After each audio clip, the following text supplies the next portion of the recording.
Okay, this seems to be working. Okay, I'm just gonna go for it like it is working. Okay.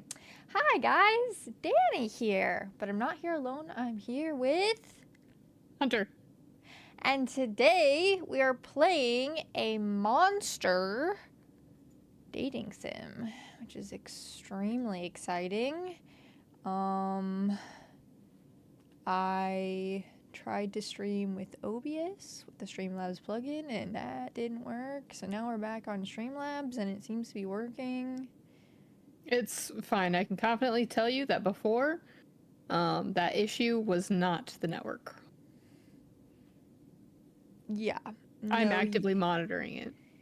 No, I know. Except I won't be able to actively monitor it for very much longer, considering I'm playing with you. But yeah, no, it seems okay. I'll just watch it. Yeah, I know, but I don't think it's going to end up being the network, because the network is peaking at a hot 9. For you, at least, for the upload. So. Okay, that seems about right, so. Yeah, I just don't know why that happened. It doesn't matter. Whatever, I don't care. We're here to play a game. It's gonna be a good time. This game is literally a dating sim. It's like a visual novel, so...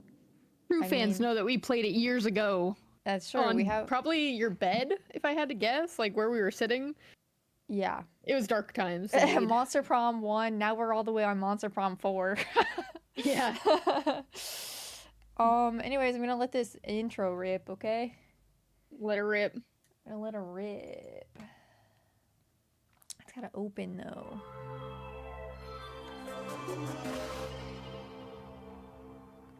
Hey, why isn't it, there we go.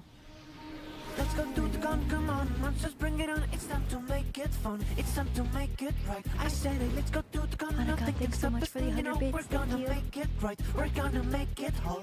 There are altars of stands, come take my hand, let's overspend, fun and demand. There is nothing you can do. Let me become your stand, #1 fan. This is our chance, there's no romance. There is nothing you can do to me. Monster, monster, monster, monster, monster, monster. I'm a nerd, I'm a weeb, everybody club with me. Monster, monster, monster, monster, monster, monster. I'm a weirdo, I'm a geek, come with me, we'll feel complete. Monster is the way you feel, monster is the way you feel, monster is the way you feel all the time. Monster is the way you feel, monster is the way you feel all the time, all the time. Are you guys ready to date some monsters? After that intro, I definitely am. Yeah, I mean, you got all the options right there in front of you. I know. Okay. I will say, my entire first playthrough of this game, I never saw Zoe once. Oh, well, I haven't played through this game at all, so we're not gonna do any, like, spoilers or anything like that. I'm going to do my face so that I can invite Hunter without you guys seeing. I don't want you guys seeing. A little secret. Do you want us to teach us the ins and outs of the game? Yeah, I'll do a show tutorial, for the love of God, please. Okay.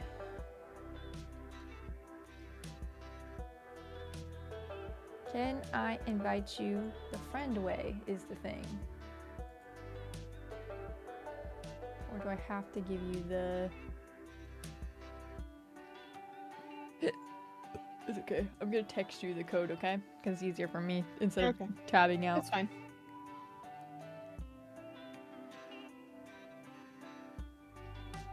There we go. That's for you. Thanks. Get on in here. Hey everybody! Hey! I think we're deep enough into the YouTube video that I can say that this is a monster fucker game. Okay, I'm here. Hold on. I'm just gonna make sure that my YouTube is going. It is. Okay, good. Okay. All right. Okay. How do I go hit go? Where's the go button?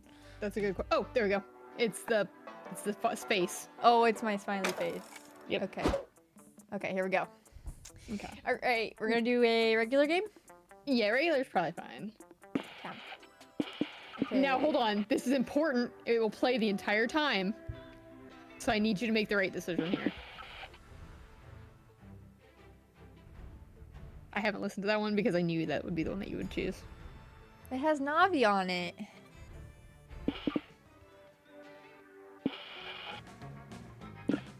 Yeah, I would say the Surf Rock is the very first game, I believe, sound, but like it gets so like repetitive in this one.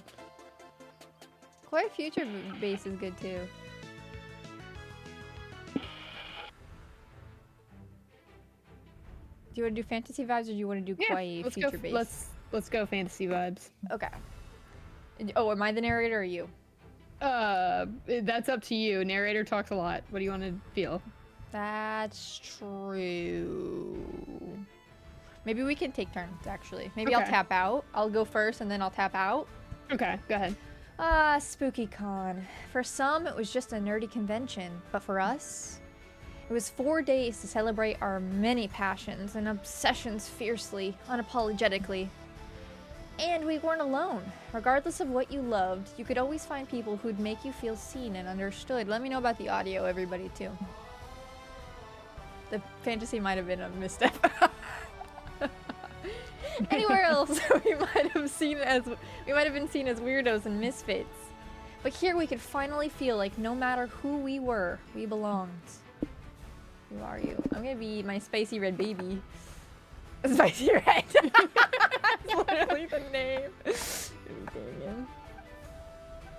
The Prince of Hell is back. And you know I gotta be my girl Robbie. Periwinkle. Periwinkle. Heads will roll. Okay, perfect. But as dreamy as SpookyCon was, it also came with its own set of pressures, some of which we already knew so well. Oh, I'm taking control now. Do you want me to read since it's my turn now? Yes, I think that's perfect if it's gonna dole it out. At the end of those 4 days, the after party loomed over our heads, posing that one evergreen question: would we get a date for that night? And as uncertainty plagued our hearts, we couldn't help but think of the 6 hottest nerds at the con. Cool. Zoe, an eldritch cutie who went from endless deity and harbinger of destruction to the author of renowned fanfic, Liam Prom. That's an awful idea. Liam de Lioncourt, 4XX, a hipster vampire whose standoffish demeanor hid the fact that he was truly a lovable dork. Hooray!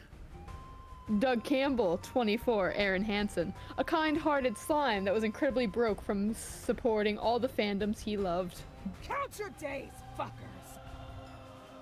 Omen, 25, an evil overlord who was recently freed from imprisonment in exchange for giving up her passion for stabbing people. I have the perfect cosplay for that. Nico Sharp, 22, an over-the-top mimic who preferred cosplay over shapeshifting, even if they weren't the best at getting into character. Anyway. And April 1st, 24, a clown idol who was contractually obligated to bottle up all of her non-camera ready emotions inside cute mascots. It had to be one of them, but who? Who? We had 4 days to gather some courage and shoot our shot. Before I continue, who do you want to voice? I will do Nico and Liam on the off chance that you're romancing one of those. And Zoe? If you want to do Doug, Omen, and unless you think you'll fall for Omen, I could be Omen. I don't care. There's just perfectly 3. Yeah, yeah, whoever you want to be is fine. I probably will do maybe Liam this go. Okay, I can just do the first 3 then. Zoe, Liam, and Doug. Okay, and then I'll be the last 3. Yeah, no, wait, hold on. I do want to be Nico. Oh, okay. Also, I'll trade you Doug for Nico. 1 second. Speed Racer, thanks so much for the resub. Thank you. Okay, yeah, okay. So I'm sure you'll tell me when I need to go, okay? Yeah.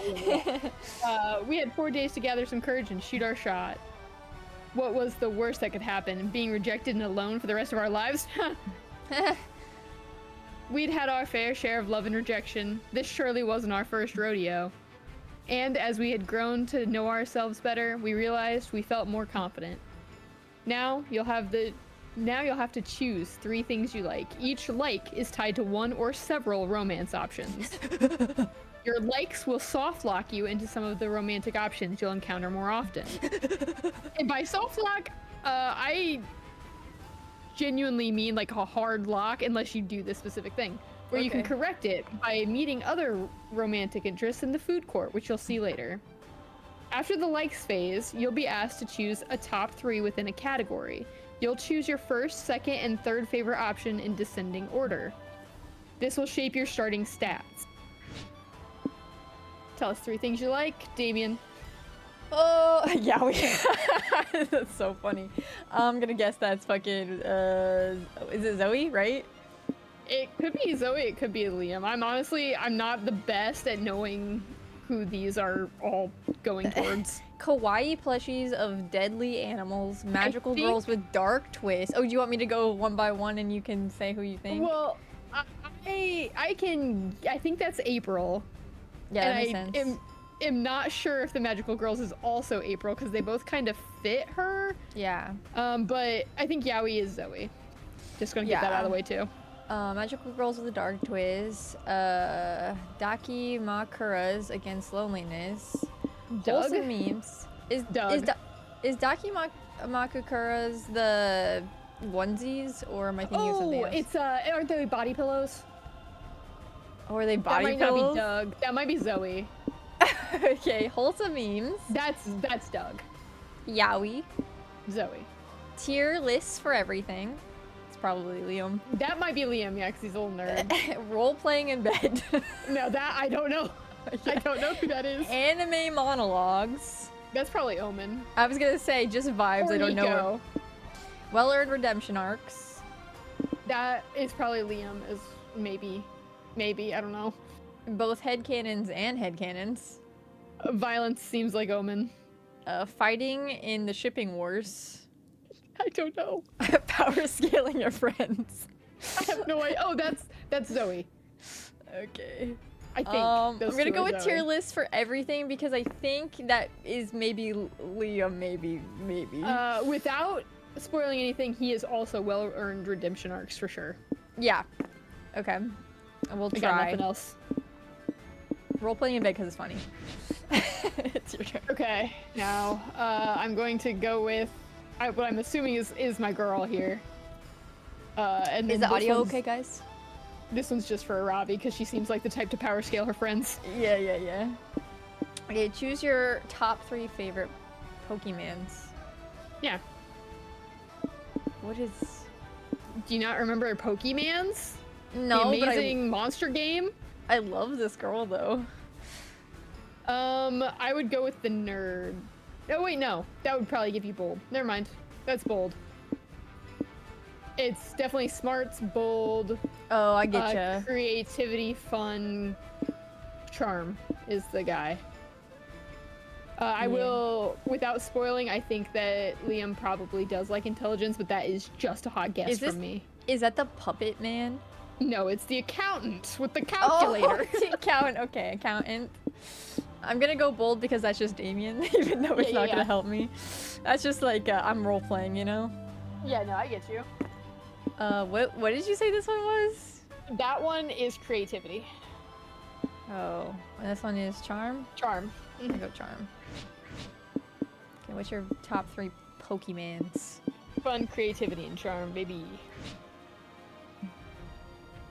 Oh, we weren't new to all this, so this time we challenged ourselves with a goal other than finding love. With the support of Zoe and Liam, we decided to take on a project we had been putting off for too long. Draw your weapon. Making our own Get it? comic. We had so many ideas, and yet we always found excuses not to work on them. Ain't that the truth? But the con was the perfect setting to find inspiration. Go for it. Okay, choose your genre. We only have action and romance. Whichever one you want to do, it's up to you. I This- will say, action might perfectly be the 2 people that we were playing as. Okay, I'll do it. I can't pick, so it's not my turn. Oh shit, it is me, my bad. The fear of failure had stopped us for too long, but then we reminded ourselves of the one thing that always kept us going. That we were young and unafraid, and we were ready to start. And MonsterCon always starts like Let's that. go punch somebody. We have let's. Wait a second, champ. These are both I don't you. know. Yeah, I know. I panicked. It's my turn. Okay. Yeah, no need to rush into this. We're here to give you some tips on how to do cons the right way. Oh, it's because you turned on. I was like, what are they doing here? Sorry, I It's 'cause need the you turned on tips. tutorial. I do, yeah. You're good. We'll give you some tips. Think of it like some sort of tutorial. God knows you could use one of those. And I could, As everyone knows, the main activity of a con is finding love. obviously. Yeah, I know. I don't know why I'm giving her that voice. Hold on. It isn't really, but this is Damien we're talking about. Look at him. He's probably aiming to get a date to the big con after party. Ah, yes, the silence speaks volumes. And the fantasy music is fucking blaring in the back. Well, if you want to get a date, you'd better get to know the other people and what they look for in a potential partner. Exactly. Do they share dreams and fears? Are your visions of the world in sync? Are your souls truly compatible?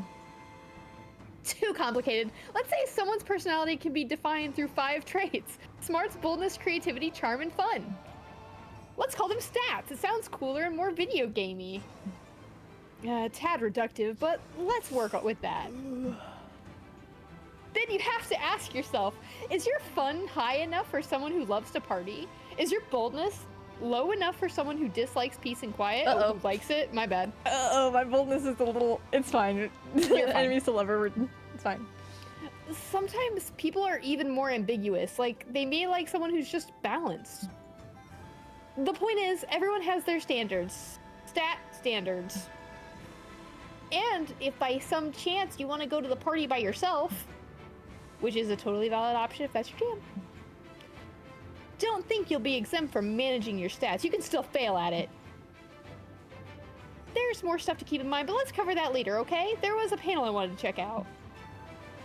Sounds good, and I have to rehearse that next tutorial. Have fun, Damien. I shall. Oh no. Oh, okay. if you hover over your stats, it will tell you what each place gives you. Not for me, apparently, but... Okay, well, I can go be smarter at the show. Oh, is that Hatsune Miku? Miku? Yeah. If I go, will it keep you from going? It locks me out of it, yes, but that's okay. Are you sure? You can lock me out of anywhere because our people are locked to us, so... Yes, that's true.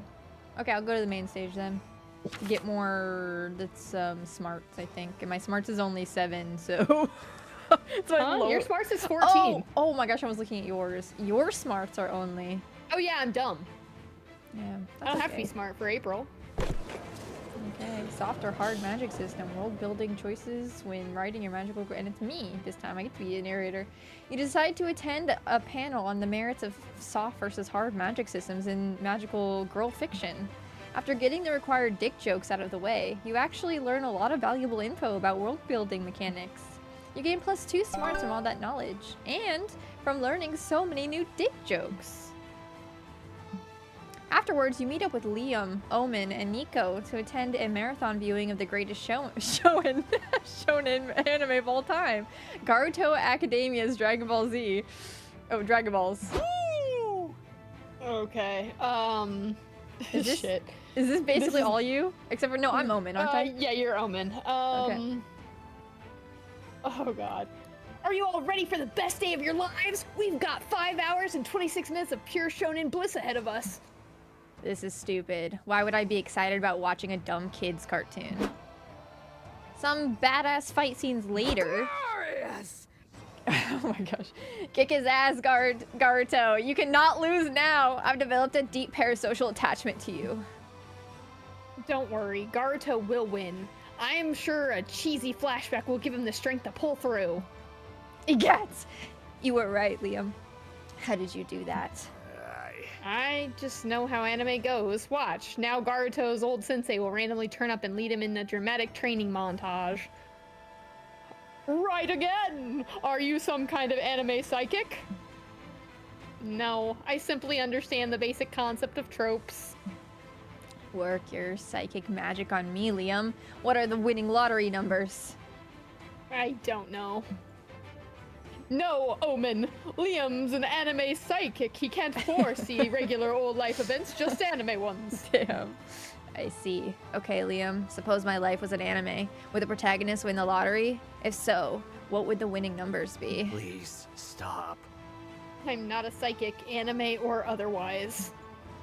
Don't be so modest, buddy. We won't tell anyone you're an anime psychic if you can't handle the fame. Liam's clearly annoyed and wants the attention removed from him, which is great, because you want the attention on you. Divert attention from Liam by convincing everyone that Garuto will only win the tournament if y'all send them energy by screaming very loud. Okay, that's bold. Wow, everyone by making your own prediction. The true threat isn't the big buff enemy, it's the short quiet one with the overcrowded design. Okay, that's smart, and I am more smart than bold. That does not matter. Oh, it doesn't? So now it's Nope. just picking the one that you think your person will like?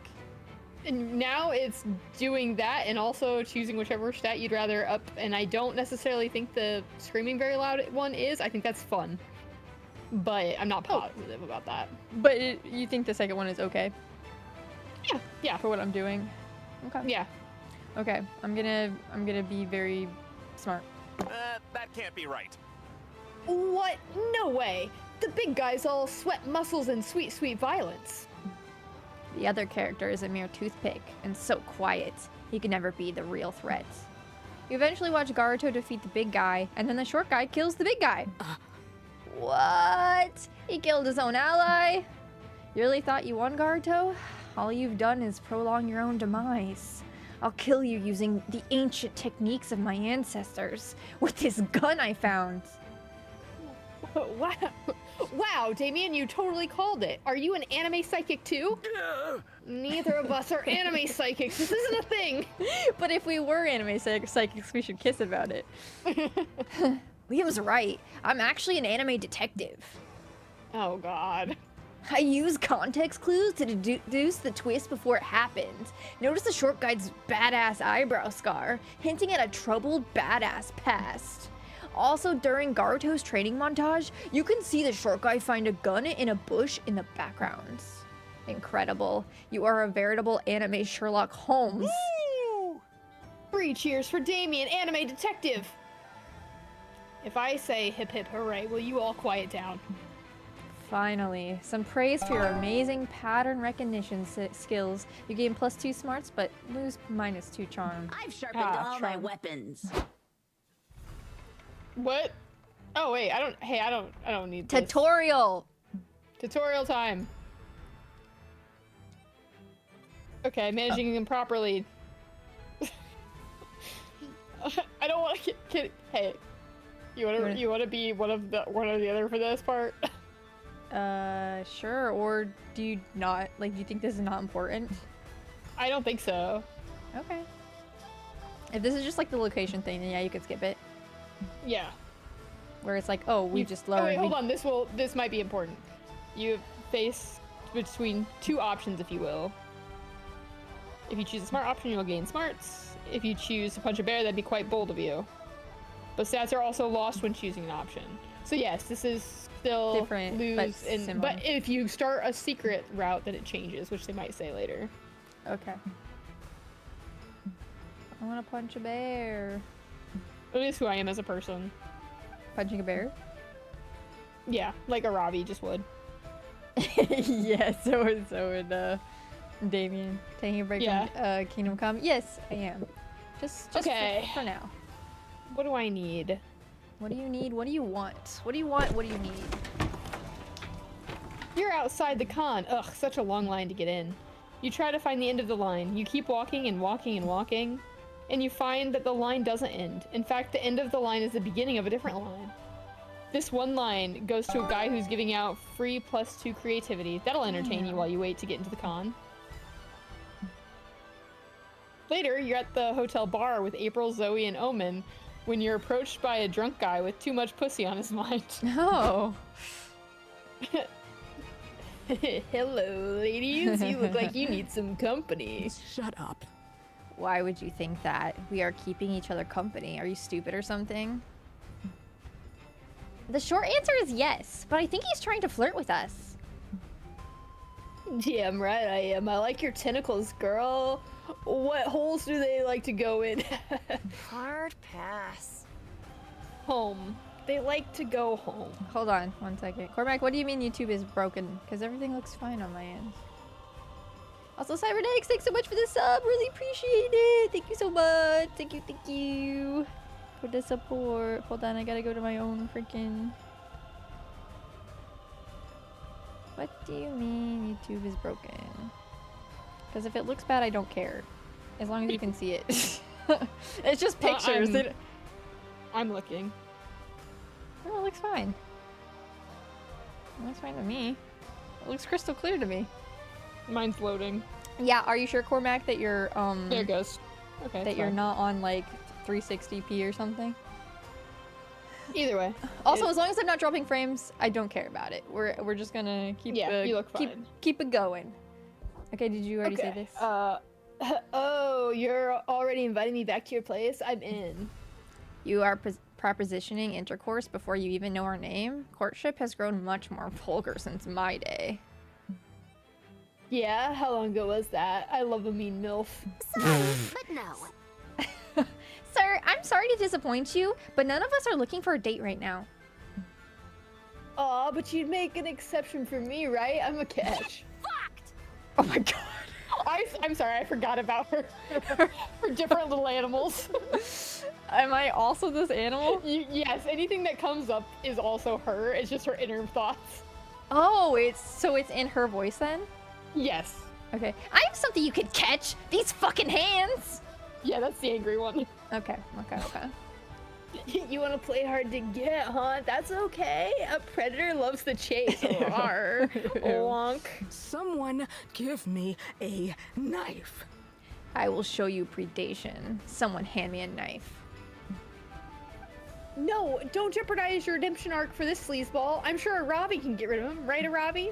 Also, You I sure know... can. Oh, go ahead. And you can do it in the funniest way possible. What's up? Reload is perfect now? Okay, cool. I know that Omen's voice is more like lower, but because my Damien is basically that, because I can only do so many voices, I'm gonna go with more like Raven from Teen Titans. Yeah, I was gonna say, you definitely were going Raven for Teen Titans. Yeah. I get this. Yeah. Okay. This is the perfect time to use that trapdoor you proactively installed a month ago in case something like this happened. You just need to trick the student to standing on it, or call this Casanova's grandma and see if he feels like flirting in front of her. To be fair, at this point, you know he might, but let's check. Trapdoor proactively kind of implies Creativity. that maybe... Yeah, creativity or maybe smart because you like did it ahead of time. Yeah. Call this Casanova is charming. Yes, I would Probably. think so. So I mostly just want to see. Wait, you installed a trapdoor in the bar? I thought you said you installed one in the con center. I installed several trapdoors in the weeks leading up to the con. Sorry, this was very in character for me. There's one here, 2 in the main lobby, 1 in the bathroom stall, 1 in the main stage, 1 in the elevator, and at least 1 more, but I forgot where I put it. Uh-oh. Damn, Aravi. One cannot say that your trapdoor technique is half-assed. I think this goes beyond even full ass. This is like double ass. Damn. Double asses. Oh, what are you cuties whispering about? Are you fighting over which one of you gets to take me first? Because I'm all for an orgy. Ew. Actually, we were talking about how much hotter you'd look if you stood over there. Oh, really? Like right here? No, like 2 feet more to the left. Here? Now you are too far left. Stand on top of that unrelated square cut into the floor. Yep, that's perfect. Let it rip, Robbie! You pull the huge lever that you're surprised nobody asked about earlier. The annoying flirt falls deep into the earth. Oh, I think I broke all my bones except my boner, that is. I swear, you can try to kill some guys and they still won't take a hint. So true. You gain +2 smarts for having the foresight to install so many trapdoors, but lose 2 charm. Let's set the world on fire, baby. Okay. All right, I got a lot of smart, so I could really kind of do whatever the fuck I want. What was what again? Bold, fun, charm. What is the? Oh, that's creative, probably. Is there any one you're gonna go for next? I've already done. Did I do fun or create? No, I did creativity. So fun is the one up at the top. The expo one is bold, and the one down low is charm. So I think I just need fun and creativity. But if you want to do creativity first, you can. I don't think it's creativity. I do think she's fun and charm, so I'll do fun and charm. Is creativity the hotel then? Oh wait, the hotel's awesome. Yeah. So the one that you keep going to is fun. Oh, I can only go to the community zone, the lobby, or the merch hall. I can't go to the hotel yet. No, because I went there. Okay, but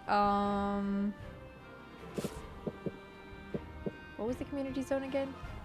That was fun. I mean, and that's what you want to do, so I'll do charm then. Okay. Okay, you walk around the merch hall sipping a cup of coffee. Suddenly, a deluxe box set edition of One Kick Boy makes you spit out your coffee. Your spit take lands on the box set because you have great aim but very bad luck. The vendor gives you the box set at a discount because, after all, it's not in mint condition anymore. Your brand new box set and your excellent spitting skills give you +2 charm. You're still reeling from the horrors you saw in that homemade taxidermy booth, so you're a little slow on the uptake when your other friends stop dead. Oh my gosh. Is this me also? No, No. you're Doug. No. Yes, I am. Yes, Oh you are. my gosh, is that a Pure Lust polyresin 1:4 figurine of Lady Demetresque mint in the box? Were any of those words supposed to mean something to me?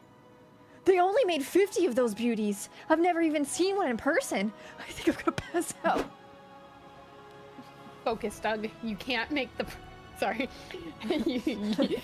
I'm being so annoying, so I'm trying to figure out a different voice for him so that it's not, like, annoying.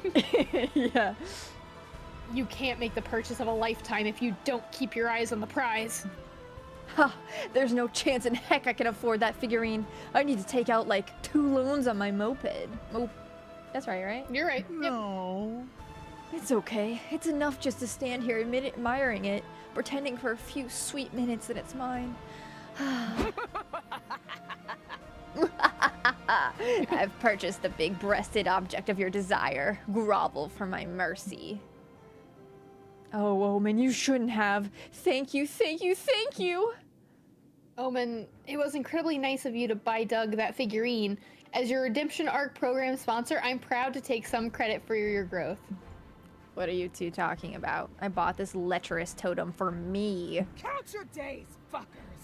I don't know how it works, but its mere aura caused your brains to become mush, and now that power belongs to me. Count your days, fuckers. I take no responsibility for this. Never mind, I take no responsibility for this. Owen may be an idiot, but they're a hot rich idiot that you like, and they just bought something that another hot broke idiot you like really wants. If you play your cards right, you're sure that you can work something out that makes everyone happy. Okay, strike a deal with Omen. Doug gets the figurine, and she can have some other plaything in exchange, like your soul or whatever. Explain that the figurine is powerfully cursed. Whoever owns it risks developing an intense attachment to the fictional hottie it represents. Okay, so I'm gonna gain something, I'm gonna lose something, and that's all that matters here, right? Yeah, bold feels like the one on the top because you're giving up your literal soul. Yeah, that's true. And you're being pretty blasé about it. Mm-hmm. But I feel like I'll lose smarts, and I don't know if I necessarily want to do that. I think it's actually creativity. Oh, why? Because you're making up the fact that it's powerfully cursed, so it's like a creative. Oh, you mean you're this making one? it I was up. talking about the first one still. You're between these two sets only. So as long as we're guessing what's right, whichever one you choose, like if you choose this one, you'll get the creativity, but you'll lose the boldness, and vice versa. Okay, you're saying that okay, say that again then. It's always between the two stats. So if this top one's bold and the bottom is creativity, and you choose the top one, you gain bold, lose creativity. Vice versa for the bottom. If you choose the bottom, it's creativity. You gain that creativity, but you lose the boldness. Okay. So actually, if this one's creative, it would kind of even out my bold and creativity, right? Yeah, So that would actually be good, or no? that's fine. I mean, assuming that I'm right and it's Okay. creativity. Could also just be smart. I don't believe you. Ah, sweet Omen. We've all been there. Here, tell Lady Demetresque that you feel no attraction to her. Doug, it's just a plastic figurine. A plastic figurine with some big plastic boobs.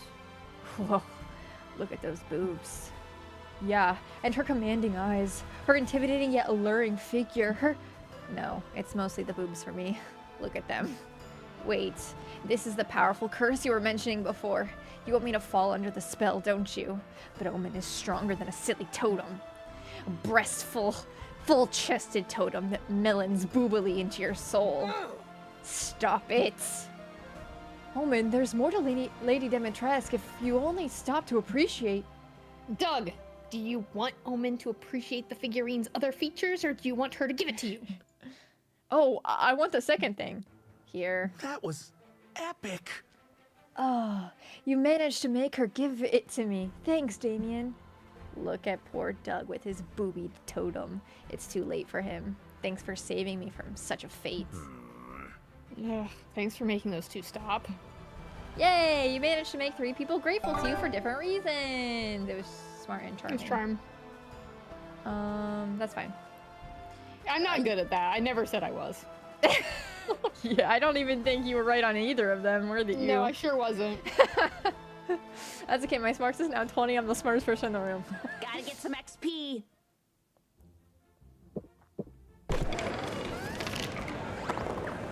You attend an indie tabletop game showcase and get pulled into a Euro game based around the party classic Never Have I Ever. It's like the original game, but there are different point values assigned to the severity of your admissions. There are also, like, sudden death rules, a phone a friend mechanic, and a robber somehow. 2 hours later, you've decided that never will you ever play this game again. At least you gain +2 fun hearing the embarrassing things the other players admitted. Afterward, you meet up with Liam and April to go to the Japanese kintsugi workshop.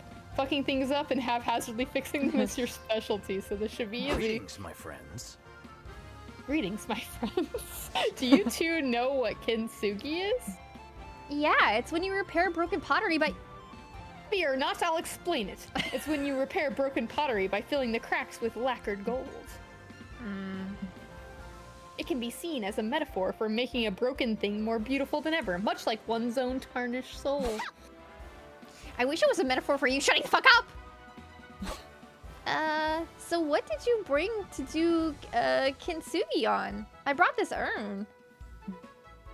You're going to shatter and then repair an urn? What about the ashes? Honk, honk. I'll mix those into the gold lacquered paste. It'll be both morbid and beautiful, just like clowns. Honk honk. Sometimes you alarm me, April. What? It's a cute idea. Besides, I'm sure Ravi brought something way weirder. Actually, you didn't bring anything at all. You weren't aware that you had to bring your own breakables. You gotta improvise something to kintsugi. No time to think. Smash your arm with an emergency hammer until you finally have something broken. Oh my god. Your bank account. You've been broke for so long, and it sounds like it could be beautifully fixed by adding some gold. I have equal bolds and smarts, so... There's no money in this either. Stat. Yeah, no money stat, baby. So that's not really smart though. It's kind of dumb. Your So bank it could be account. creative or something. It's either way. This top one's bold because you're breaking your Yeah. arm. So I'll go this one. You take the gold dust provided to you by the workshop and lovingly coat your bank account in it. It's slow going since gold dust isn't particularly valuable in small quantities, but soon the gold starts to heal your finances, making them whole That's again. quite a disruptive choice. I see now. When treated with kintsugi, something broke in can not only be fixed, but transformed into something better than it began. Are we seriously acting like Aravi stealing from the workshop is somehow art? Money, money, money. Then again, my own bank account could use some kintsugi as well. Teach me your ways, Aravi. I want to be a master kintsugi artist too. Never has a bank account ever looked so busted yet so beautiful. You actually managed to move Liam to tears. You also managed to move about $200 worth of gold dust in before you get kicked out from the workshop. Dinner's on you tonight. You gain +2 smarts for gaming the system in this profoundly beautiful way, but it comes at the price of 2 boldness. I can't believe that was the smart choice. I thought it was smart because money, you know? That's fair. Everyone choose something good. Say your choice out loud to the other player before advancing. Something good? Brownies. Chili cheese fries. The society would survive if said good thing was completely wiped from existence. Either one it could be. We'll keep it then. Yeah, random. You just randomize it. Yeah, Oh. No, I kept the same thing. Oh, gotcha. Same order. Well done isn't done enough for me. Oh, this is me. Welcome to the food court. You'll be visiting this place twice per run. Yes. This tutorial... Well, do I need this? If my characters are fun and immersive, but as the narrator, I have the power to go straight to the point. For example, I can just tell you that by pressing tab, you can access useful info. Or that you can consult... Oh, I didn't know about the tab, so that's good. You can consult the dialogue history by either pressing H or mouse wheel up. Cool, huh? Anyhow, back to the food court. Food court turns are about getting to know the one person you want to take to the con after party, even if that means getting to know yourself. There are 5 tables you can choose from. 3 of the tables are populated by the 6 romance options in pairs. One of the tables lets you call one of several guests, who are essentially alternative date options. Finally, there's a table for you to sit alone. These tables are tied to their own mechanics. As usual, our jam is obscuring said mechanics a bit so you can focus on the narrative side of this experience. By playing, you can slowly but steadily learn how everything works. But if that's not your style, we've added helpful explanations of everything in the manual. Feel free to check it out. Just keep in mind that each table only allows for 1 player. Now go choose a seat. Well, luckily our romances are different. Yeah, and they sit. I fit the sits. I want to sit with Liam, please. So you want to go on a date, huh? As we've said, these mechanics are covered in the manual, but there's one little thing we wanted to cover here. You'll see some peppers on the different dates. They are a sort of spicy meter. This is like declaring your preference of spiciness when you're pursuing a date. It doesn't affect the date itself, but the ending you'll get if you succeed. The art might be the same, but the narrative won't. 0 peppers will make the ending more platonic. 1 and 2 peppers will make the ending somewhat between romance and suggestive. 3 peppers will make the ending definitely naughty. Just keep in mind that choosing a low amount of peppers won't affect the content of secret endings, which might be naughty. Okay, you're now truly prepared to go on your first date. Well, obviously we gotta go for the spiciest, am I right? Yeah, gotta go for that sexy walk. Gotta go for that sexy walk. You and Liam go on a lovely stroll through the Come park. on, let's watch birds doing it. Cute. It uses you, it's spicy. It uses you as a captive audience to complain about several things: the weather, the economy, his bottomless hatred for single-use plastics. Anyone else would think he was having a terrible time, but you know that complaining is Liam's love language. And as a certified Liam enjoyer, you love nothing more than to hear him talk shit. What a catch. Time to restore some stamina.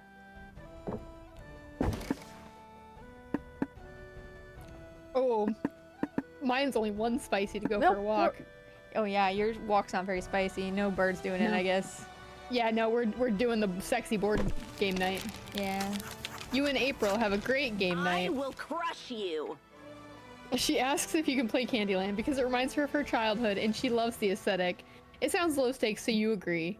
2 hours and 1 flip table later, you learn just how competitive of a game Candyland can be with April 1st. At least now, you know your relationship can survive even the horrors of the molasses swamp. Aw. Aw. Damn, that part's really fast. It used to not be very fast in the other games. It used to be like full cutscenes. The second one's Comics slower. are hard. It's time to work on the comic! Oh god, I'm both these people. As your creative mentors, we've prepared very original questions that will spur extraordinary ideas. We've written 2 per day. You're welcome. Once the exercise is done, you might see no comment just yet. But you'll have to trust the process. Damien, your efforts will come to fruition by the end of the con. Totally! How you choose to answer the exercises will impact the script of the resulting comic. I recommend that you remember, or even take note of every option you choose during this exercise to better savor the impact once you see the resulting comic. And there's more to these exercises. All these choices will shape you as a person. Which is to say, they'll affect your stats. You'll feel these changes each time you solve one of these exercises. And there's one thing I love about creative work. When several people collaborate, it changes them as a group. That's right. My personal advice is that even if one person is answering an exercise, the whole group should discuss it.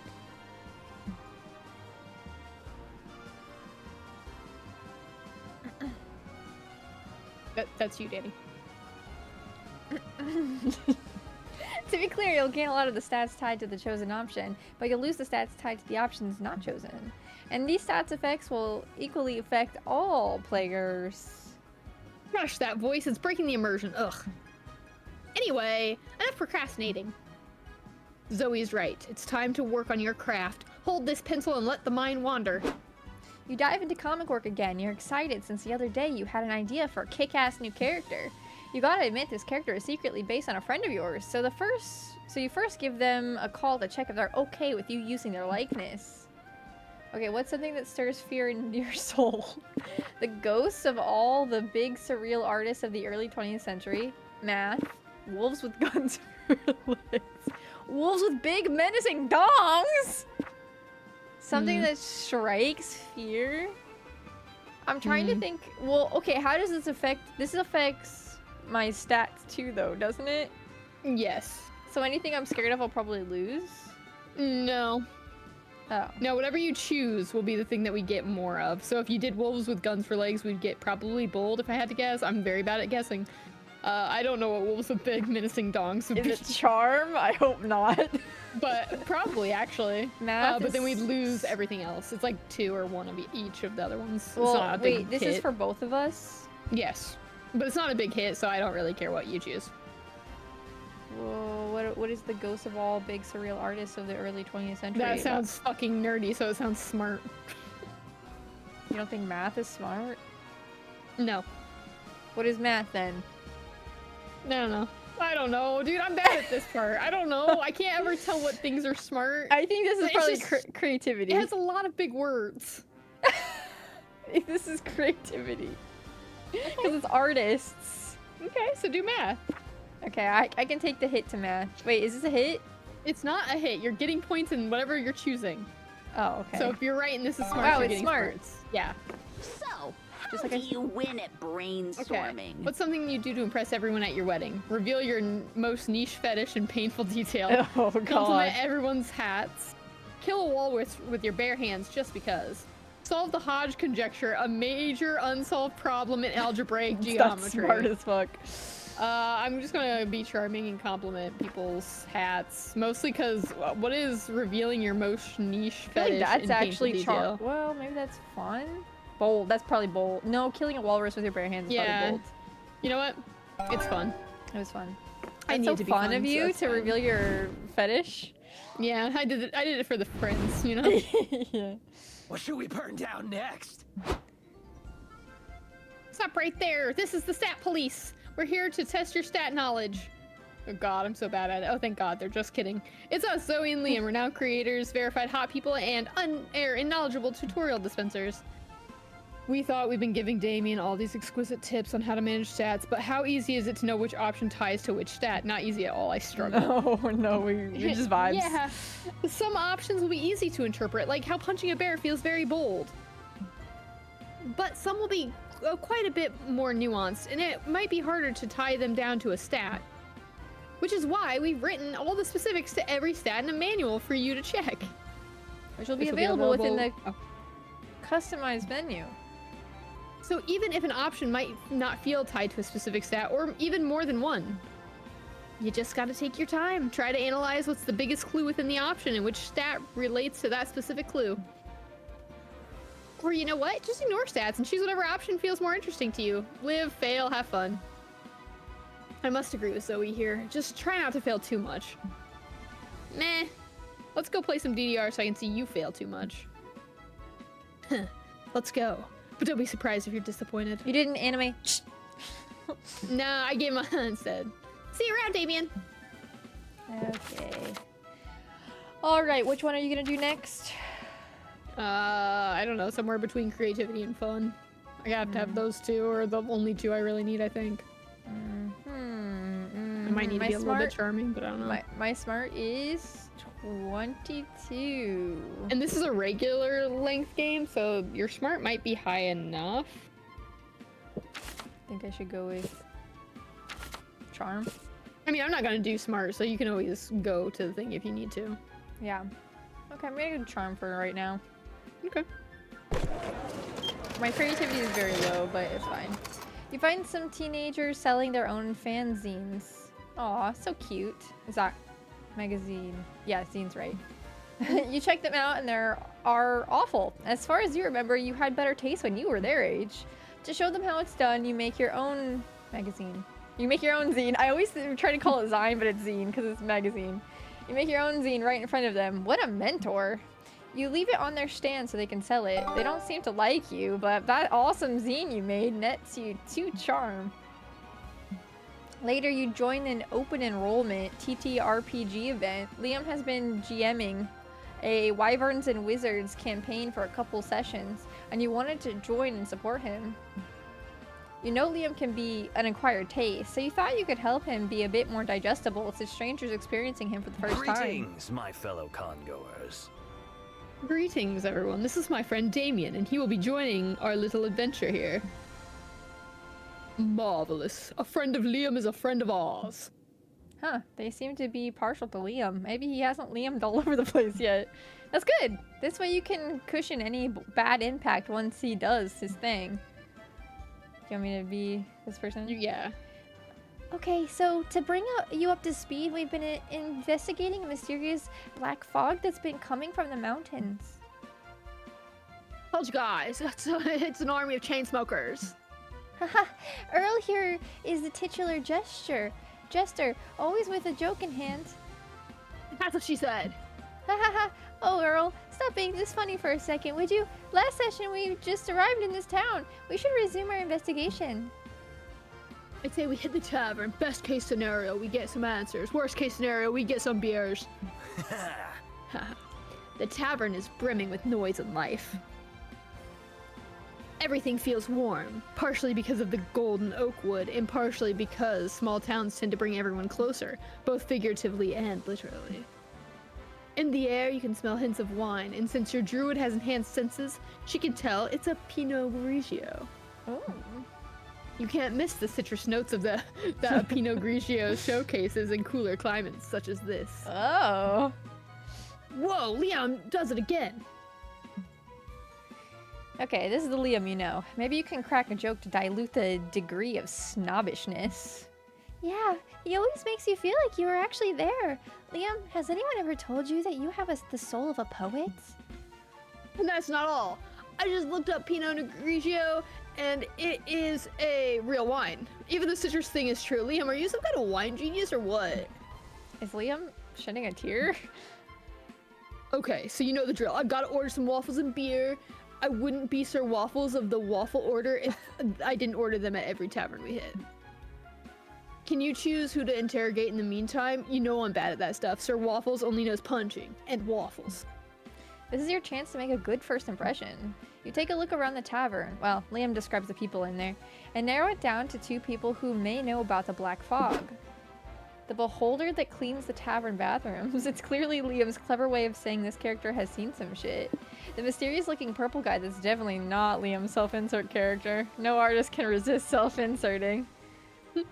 I love this picture though.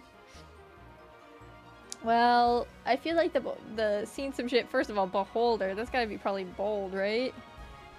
Yeah, bold And then- or like a creative maybe? I'm bad at this. A self-insert's probably charm. Charm or smart, for sure. For like realizing that he did it. I will say, I'm not positive if this matters or not, but it might if you're on a secret ending path right now.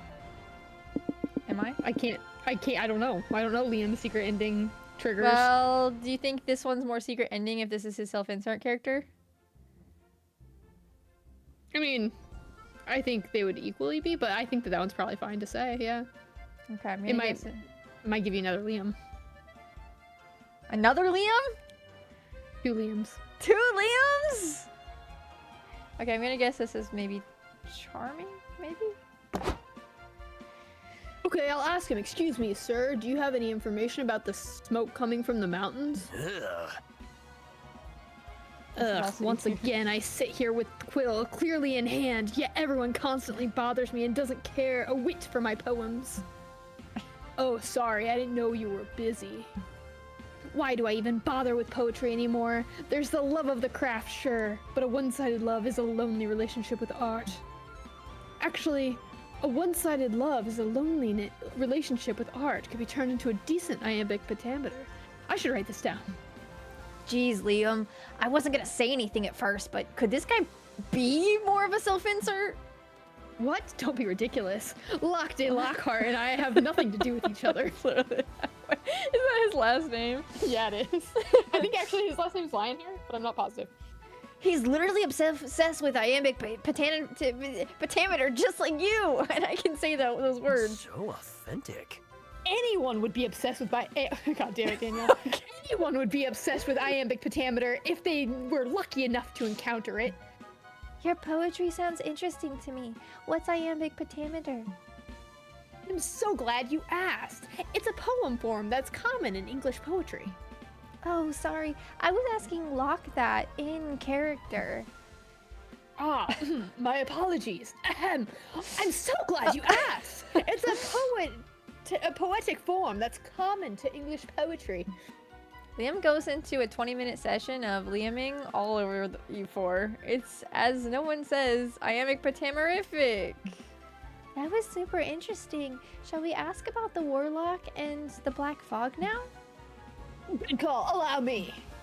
Mr. Lockhart, would you be so kind as to tell us all you know about the smoke coming from the mountains? In an iambic pentameter. Liam takes a minute to respond. You swear he's shedding a tear. Again. It would be my pleasure. Liam proceeds to go full iambic pentameter. The players listen to him. So creative. With intense. Dang, these people truly have good vibes. You give him +2 I can't believe creativity this fucking smart. and lose -2 smart. Look at that artifact. Can I have it? Let's. I have a pretty decent amount. I'm not very bold at all. Do you think that she won't like me if I'm not bold? I don't know. You're right. You're walking around with your favorite magical girl wig on. It's itchy as hell. You scratch your head under your wig. Oh crap, a random stranger just recorded you doing the awkward finger wiggle. Your weird head scratch goes through the entire internet cycle. You get memed, shitposted, mashed up, and even turned into a viral dance. No! Alas, fame is fleeting, and you stop being cool when a CEO does the Magica head scratch in an ad. At least you still gain +2 boldness for surviving internet fame unscathed. You're with April while she does a meet and greet in the lobby when Nico and Omen suddenly come running over. Okay, hold on. What is he? What are you wearing, Nico? April, what are you doing? Like and subscribe! Is spending time with my most favoritist fans who paid $99.95 for the VIP April's Biggest Fools experience. Why do you ask? Because from a distance we thought this was an angry mob. We rushed over here to kill everyone. I've got a thing, so... Well, it's not an angry mob. Thanks for checking though. Bye now! But what if it was? You should have bodyguards to keep you safe. And with my axe and Omen's homicidal... I do, yeah, I know. And Omen's homicidal tendencies, we'd be perfect for the job. No thanks. I think I can take care of myself. April, you've had dinner with the president. Someone as famous as you needs to be kept safe. I don't think so. I've told you already, Nico. I've never had dinner with the president. Now please, let me interact with my fans. Okay, who's next in line for a photo? Nice to meet you, sweetie. Say cheese. Face! That was the perfect voice for that face. Wait, April, what if this fan came here to murder you? I think there's a 20 to 60% chance of that. You're making those numbers up! Ah. Oh, sweet April. All numbers are made up. You know what's very real? People who want to murder people who have dinner with the president. Omen, grab your weapon. Nico and Omen won't be easily dissuaded. Show them that this fan is harmless before they shatter April's reputation or someone's skull. Oh no. Do your best fly impersonation and buzz in the fan's ear all day. She'll either punch you eventually or otherwise prove that she wouldn't hurt a fly. Oh my god. Suggest that April fight the fan in one-on-one combat. If April wins, the fan clearly poses no threat to her. Why do these both feel so dumb? Oh, okay. I feel like the first one is maybe smart and the second one is bold, but I don't know. That definitely feels bold, that is true. I just got +2 to bold. I can't lose my bold. Okay. One-on-one combat, let's go. I guess so. What? In 5 minutes, you, Nico, and Omen have arranged the crowd in a wide circle to watch April and her fan fight. Oh my god. I just want to reassure you all that I do not want to beat any of you up. This is all just for safety or something, honk honk. Actually, April, fans have been asking us when it's their turn to get beaten up. They're willing to pay for the experience. Perhaps we should be taking wagers. I thought this was just about proving that this fan isn't posing a danger to me. Life is ever evolving, April. This started as a safety measure, but now it's a PR stunt too. Money, money, money. Fine, as long as I get 75% of the cut of any and all bets made in my name. I'm so sorry about this. Don't be! Could you call me a naughty little girl while you're beating the crap out of me? April throws a wicked punch that knocks the fan to the floor. Ow, close enough. Oh, genius! See? Now we know she didn't pose a threat to you. We just ensured your safety. By making me fight someone? The ways of bodyguarding are inscrutable, April. Who's next in the pit? I want to see some blood. April puts an end to this PR nightmare, though she does appreciate how much money the betting pool earned her. Take +2 boldness and -2 creativity. That sucks. I need creativity. Punch somebody. Do we think my 20 smarts is enough? Be smarter. Be smarter. You sit down to watch a panel about new proposed TTRPG classes. There are tons of cool options like insurance salesperson, horse with knife shoes, and Steve. Your mind is bursting with new TTRPG world building ideas to counter a Steve's naturally overpowered abilities, giving you +2 smarts. Now prepare to completely forget whatever you just watched because it's time for one of the biggest events of the con, a Q&A with world-class game dev Hayato Kamada. I'm Omen. You're Doug too. Doug. Okay. So you be Hey, Staff. you two. Kamada's panel starts in 15 minutes. Tell him to get ready. Are you sticking Sorry, your tongue out because it's got his tongue? I was talking with my tongue out, yeah. You got it, boss. He'll be there. Everything's under control. No disasters in sight. Crap, crap, crap! Crap, shoot, gosh, frickin' darn it. We're so fudged. We're fudged right to heck. Your commitment to family friendliness is admirable, Doug. But can someone tell me what the fuck is going on?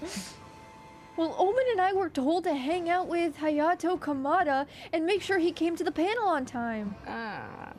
And we did an excellent job. Con volunteering is just too easy. We were superior at hanging out with Hayato Kamada. Until we lost him, that is. You lost him? How? Let's see. First, we took him to the corn dog stand to get lunch. Then one thing led to another, and we bet him $20 he couldn't do a backflip. Best $20 I ever spent. Then we had a spirited debate on whether or not the color red actually enranges bowls. We could not agree, so we went to find a bowl to see if it was true. But apparently the only place you can find bowls in this city are zoos. Such is the absurdity of this modern era. Somebody pinch me! It was fun. We got to look at lizards with the creator of Solid Lizard himself. I've never felt so alive. But somewhere between the reptile exhibit and the face painting booth, we lost him. How does that even happen? It is not our fault. Celebrities are slippery, and we were very excited about face painting. What the fuck? You only had to keep track of one fucking guy. Liam, you don't get it. They painted my face like a tiger. Like a tiger. Can you imagine that? Is this me? It is. No. You better help them find Hayato Kamada before the panel starts. Oh god, this is all me. Yeah. I like blacked out. Okay, he's probably gone back to his game roots. Going full stealth mode. Look for box. Okay, this is like Metal Gear Solid, right? What? I'm sorry. Fucking the fucking metal lizard didn't give that away, or solid lizard, whatever that was. No, it did. I just wanted to make sure. Yeah.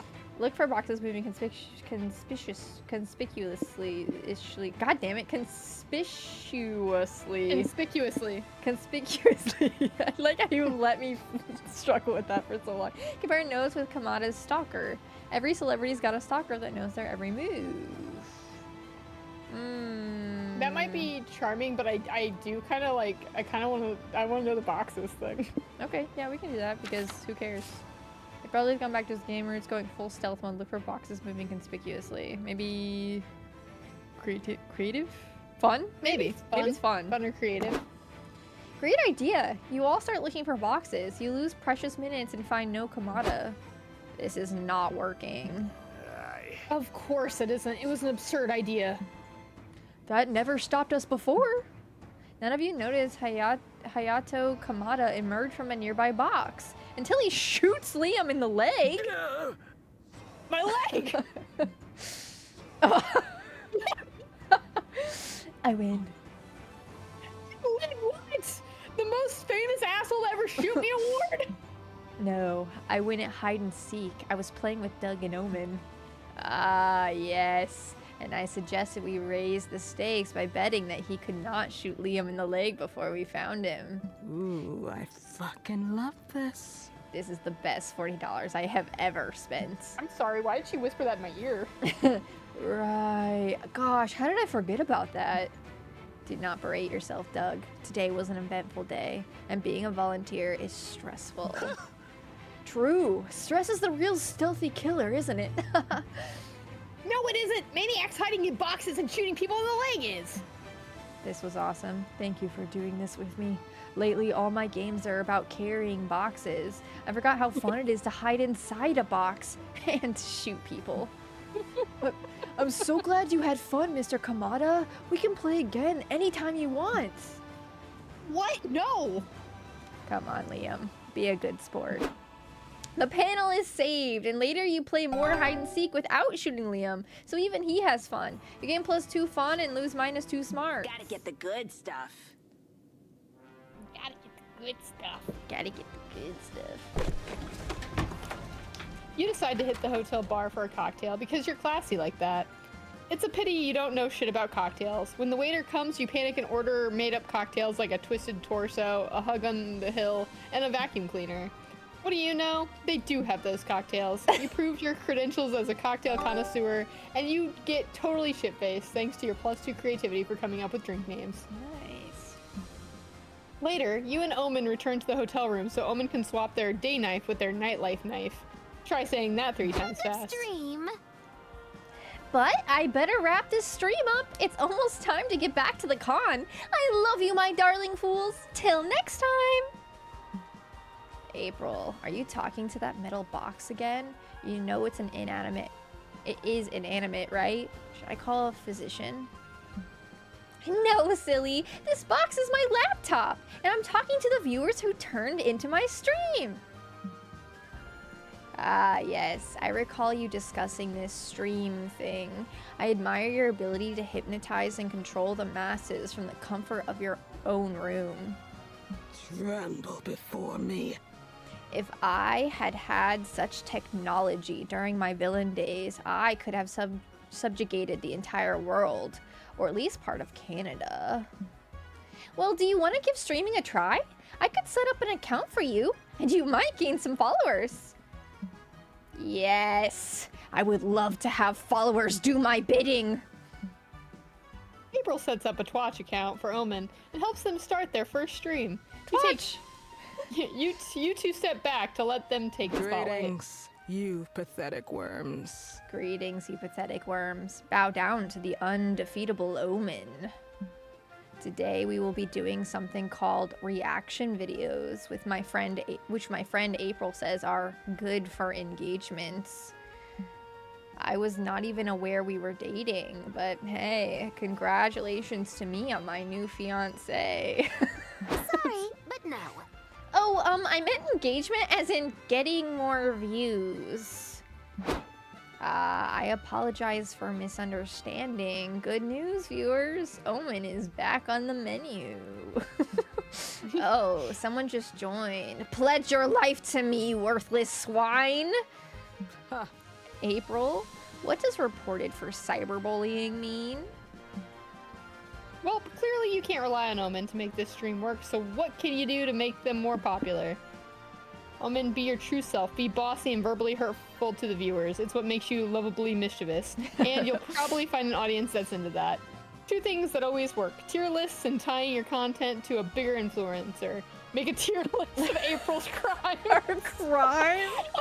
Oh my god. Oh, no. That might be charm? Because you're tying them together, like people talking? I don't know. Be your Omen true be self. I feel like being your true self is charming, but also That's charming? the And it's mystery. talking about sex, so... Yeah, so maybe also bold too. No. I think you're right. I think that's charming. Charm? Like it's like a gentle sex joke, so it's like more charming than okay. bold. Two things always work: tier lists and tying your content to a bigger influencer. I don't know if April would be into that though, so I will go into this one. I don't know. I don't think being nasty to your viewers is a good idea. Perhaps not for your saccharine sweet brands, but I have no qualms letting the world know that I am a bad bitch. Haha, more viewers. Welcome to my stream. Eat shit and die. Stubby Bunny 666. Love the chains. They are emblematic. Emblematic. They are emblematic of my eternal torment. You thick-skulled louse. Learn some fucking tact. Rex Ruthless. Give me a birthday shout out. No, do not make demands of me. Come on, I'm just a little guy. It's my birthday. You're not gonna hurt a little birthday boy. You do not get to tell me who I shall and shan't hurt. Nobody move. I will be right back. Oh my god. Oh, they're in my house. Oh no. They're stabbing me. Ouch. Please stop. It's hard to type while being stabbed in one. Oh no, they're dead. Hot. I've returned my pathetic worms. Apologies. I did not have time to wash the blood off. How much do I need to pledge to get the streamer comes to my house and stabs me experience? Oh. Damn, why have I never thought to offer that? The punching was pretty close. Omen's channel gets swiftly banned for cursing and murder, but they're still happy they got to kill someone, and now April has a new sub-tier. Oh my god. And you, my good woman, are now in possession of +2 charm and -2 boldness. That's the perks of being friends with streamers. God damn it. You I was wrong. You wanted your bold? No, I don't need boldness. Oh, okay. Whoa. Oh yeah. Welcome to my humble... You've been talking a lot. I'll take it. Okay. Welcome to my humble stand, stranger. Hold on. Here, you can get beautiful figurines perfect. with amazing properties. Strange. They have all sorts of effects, which you will discover as you unbox them. There are different mystery box categories, each one tied to a different type of effect. I'll give you some clues on the effects once you start looking through the boxes. So you can choose which box category you want. But before you open it, you'll decide if you want to keep it for yourself or give it to a friend. A balance between order and chaos. You can choose... No, you can't choose. No. You can control which type of effect you want, but you won't get to know exactly which figurine of that category you'll get. And don't fret if you ain't a fan of surprises after all. There's a category that guarantees no effect at all. So ready for the unboxing? It's a conversion, it's true. If you got cash to spare, I've got a box for you. Go ahead, pick one and suffer the consequences. So, okay, I'm sorry, I was distracted. What do these do? You hover over them to see. Hold on. Dull Daniel does nothing. These figurines do literally nothing. The choice for those who don't want the unexpected to hit them in the head. A classic. Stats, but now they're people, is based on the stat icons from the popular video game Human Prom. They are said to have slight effects on people's stats, so these will change our stats around. Stats! Oh, Zodiac Thirst Cosmic Office includes a first selection of 6 out of the 12 star signs you can date on the acclaimed dating sim. These figurines are said to have non-slight effects on people's stats. Want to test your fortune? This is like a big version of the other one. Big changes to your stats. Okay.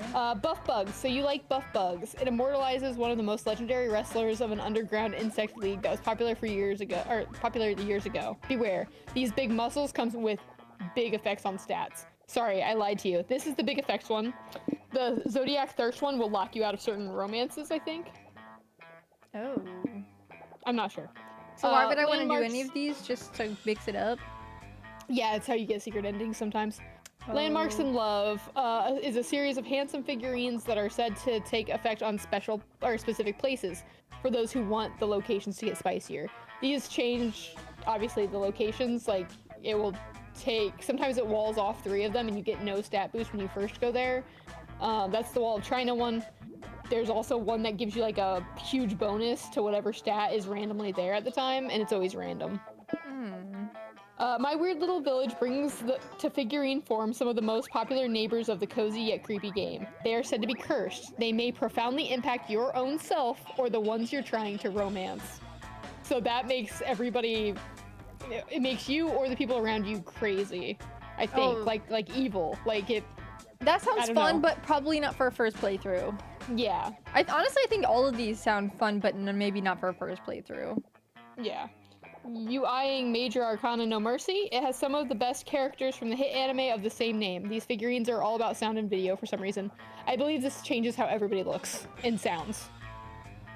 Oh, like different costumes? Not like different costumes, like they are in different like universes. Like maybe everybody would be like a Sailor Scout or something like that. Like something like that where I think they would be drawn differently. Oh, okay. Should we just do nothing for now then? We can do, yeah, if you want to. Or I did you- stats once and stats was fine. stats, but now they're people? Yeah, I've done that one before. Because it wasn't a big status effect. But it's literally up to you. If you want to do nothing for the first round, we can. Yeah, let's just see how it goes first.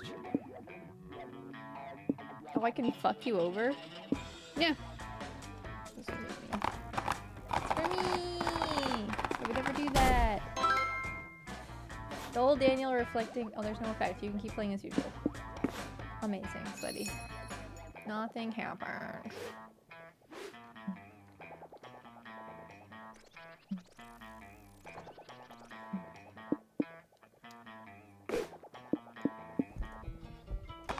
You picked it for me too. There you go. Thanks. He's like,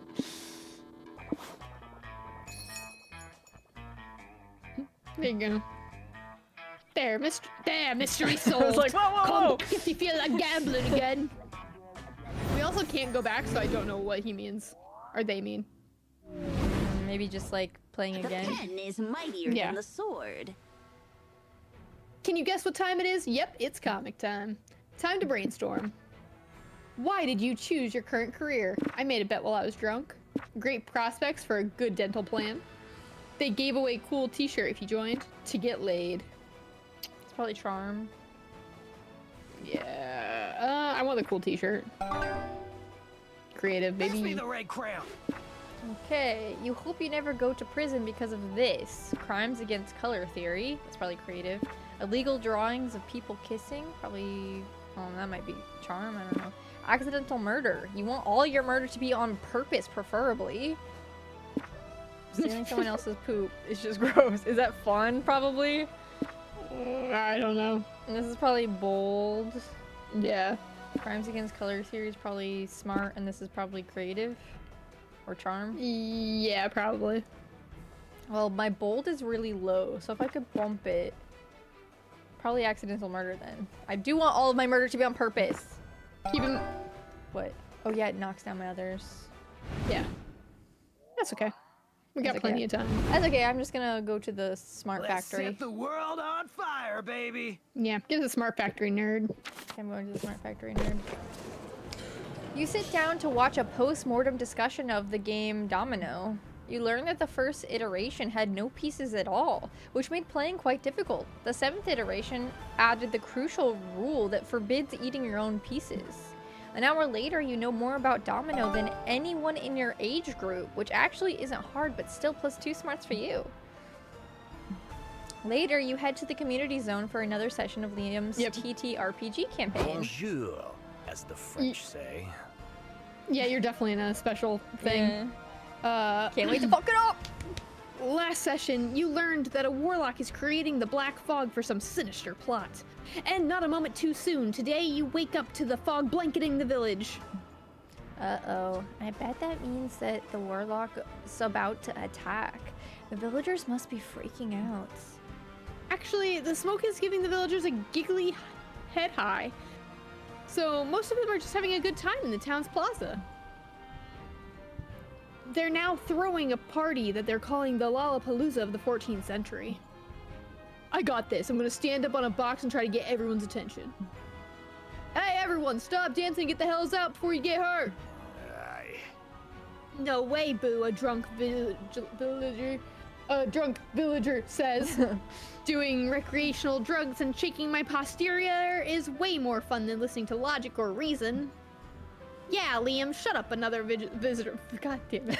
Another villager adds, even if your words are sensible and smart, I prefer to call you a nerd and start a fire for no good reason. Is that Damien? Liam? Yes? No, I mean, the second villager called me Liam. My character's name is Sir Waffles. Oh yeah, right, my bad. It was a temporary lapse. He meant to say Sir Waffles. Jeez, projecting much? Poor Liam. Guys, are we sure that these visitors are actually worth saving? Visitors. God, you cannot say villagers. I can't. No, I can't. I don't know what's going on. Of course they are. We just need to think of a way to get them to leave. Oof. Sir Waffles isn't one for plans. Ah, I wish I could be at a tavern eating some waffles and drinking some beer. Maybe we need some tough love. Let's attack them until they decide to leave on their own. Nah, you're not resorting to violence. Yet. How can you convince the villagers to evacuate? Just rebrand the evacuations as a pilgrimage. Medieval types are super into that religious stuff. People are bad at taking any danger they can't see seriously. Give them some danger they can see. Unhinged jaw. Bees pour out. Bees pouring out of my jaw sounds very good, but if this is... Yeah, it might actually be a check. Like, since you're on a special, like, thing. This was the only time in the game was when I was on, like, a special ending when I actually got locked out of the ending and failed, like, a check. Well, so... This could be smart because they know medieval times are into religious stuff, but it could also be creativity, and that would be scary. I think the unhinging of the jaw is more creative. Really? Like, I thought it would be bold, but... Okay. And it might be, but I don't know, man. So I'm not very good. Are we thinking Because this maybe could also be charm. this? Because it's like knowing people. Oh, here, hit tab. I can't see if you've actually done it. I have, but it tells me nothing. Oh, it's escape. Oh. Never mind, it's not gonna actually let us do that. Okay, never mind. Okay, I'm just going for it. I don't care. I'm rebranding. Can I have the box? Be my guest. People of the village! I come bearing an important message. We must all start a pilgrimage to the woods. Why should we do that? We don't care for the woods or for slam poetry. We only care for partying and making bad life choices. Should we attack them now, or... Not yet. Damien, you have to think like the villagers if you want them to listen to you. People of the village! There's a very good reason we must all make a pilgrimage to the woods. I was there last week and I saw something incredible. A talking dog. You roll a 17. Okay, a villager says, tell us more about the talking dog. Was it amusing? It had the energy of 100 japes. Not even the king's personal jester could dream of being half as jocose as this talking dog was. Not bad. You roll a 13, but get a +2 bonus for using medieval-sounding thesaurus-worthy words. The villagers finally leave the town, lured by the promise of a talking dog that may or may not be a religious thing. Damien, you're such an MVP! But oh boy, it sure was frustrating to try to talk sense into the people while they were trying so hard not to take you seriously. Right? I've played tabletop RPGs before, but the most of the conflict is fighting some baddies. This felt very realistic. How do we even come up with these ideas? You. You could say that, as most artists do. I draw from my own experiences. Oh, yikes. You had to go through that yourself, Liam? Sorry to hear that. But who knows? But you know what, actually? I only heard that most geniuses are misunderstood. Maybe this means you're a genius. But let's not forget that the other genius in this room, Damien. Let's go to the tavern and celebrate this victory. Waffles are on me. You all go to celebrate, and later your party ends the session preparing for a great foggy war. You also lose -2 boldness, but gain +2 creativity for rebranding the evacuation. It was creativity. Let's unlock some map locations. I either need... what do you think? Do you think a clown is more creative or fun? I don't know. So you think I fucked my thing then? No, you didn't. You're fine. It might just be like the end of it, maybe, is like the last choice. It didn't seem like... It didn't do the thing. Like when I did this last time and I like failed that check, it didn't tell me what the other one was. Like what the other option was. So that's not what that one was. So I don't know when that comes up. You see an empty spot at a tabletop RPG game session, so you sit down without thinking twice. This game is really weird. The board is just a bunch of letters, and you all play at the same time by moving a planchette around. When it's done, you're not sure who won, but you got to talk to your late great-great-grandfather, so I guess that's +2 fun, right? Lately, Omen has been intrigued by VTubers, but oh no, I'm also on a special ending. But they have had a hard time understanding what they are exactly. But like, are you dating Omen or are you dating... I don't know. I should be with kind of April, feels, but it feels like you're dating Omen. Trying to explain them has proven fruitless, which makes sense considering it took Omen half an hour to grasp the concept of a revolving door. So, as they say, show, don't tell. You, April, and Zoe decide to take Omen to a VTuber modeling workshop. I'm so sorry. No, I'm Zoe, it's fine. Yeah. You are telling me these virtual avatars command legions of Twitch subscribers? How can I harness this kind of power? The secret is to curating a fan base, is to know your niche and give the people what they want. Zoe likey. You can also make your avatar like really hot, which is what a lot of people often want anyway. So lewdness is the secret ingredient. Then why are your avatars clothed? Twitch will wipe your account if you show pornographic content. It's a mistake you only make once. What if I made mine fully clothed, but I put a big handsome cock on their face? Does that count as too lewd? Look at the face. Look at their face. I love Owen's face. Probably. This is impossible. I give up on trying to understand this virtual nonsense. This is the revolving doors all over again. But I still want to control the masses. Aravi, you design an avatar for me. You often seek to impress us. I promise I will be impressed if you succeed at this. Woman, don't exploit Aravi's obvious weaknesses. It's not nice. It's not exploiting her obvious weaknesses. It's encouraging her potential skills for our own enjoyment. Come on, I want to see a cool VTuber avatar. Yeah. Who am I trying to fool? Let's see some cool avatars. Cooking Mama. What are you doing here? It is Cooking mama. Big bird with a barbed baseball bat. Omen will surely appreciate a fucked up ostrich that instills fear into any potential hater. That's pretty bold. Iron Mama, an adorable take on Omen's themes, but through a much more approachable, cutesy surface. Also, I have to pee. Is it okay if I go pee? Sure. Okay. Well, is there a better part of this game for me to pee at? I don't know, but I have to pee too. Can I also go, or should I? Yeah. Should we? No, you can. Okay. I'll do the BRB screen, but they won't be able to hear me, but they will be able to hear you immediately. I'll mute. Okay. All right. I'll be right back. We're gonna do a pee. Wait, does my BRB screen work? It does. It does. Okay, be right back.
Okay. Are you back as well? Yes, 1 second.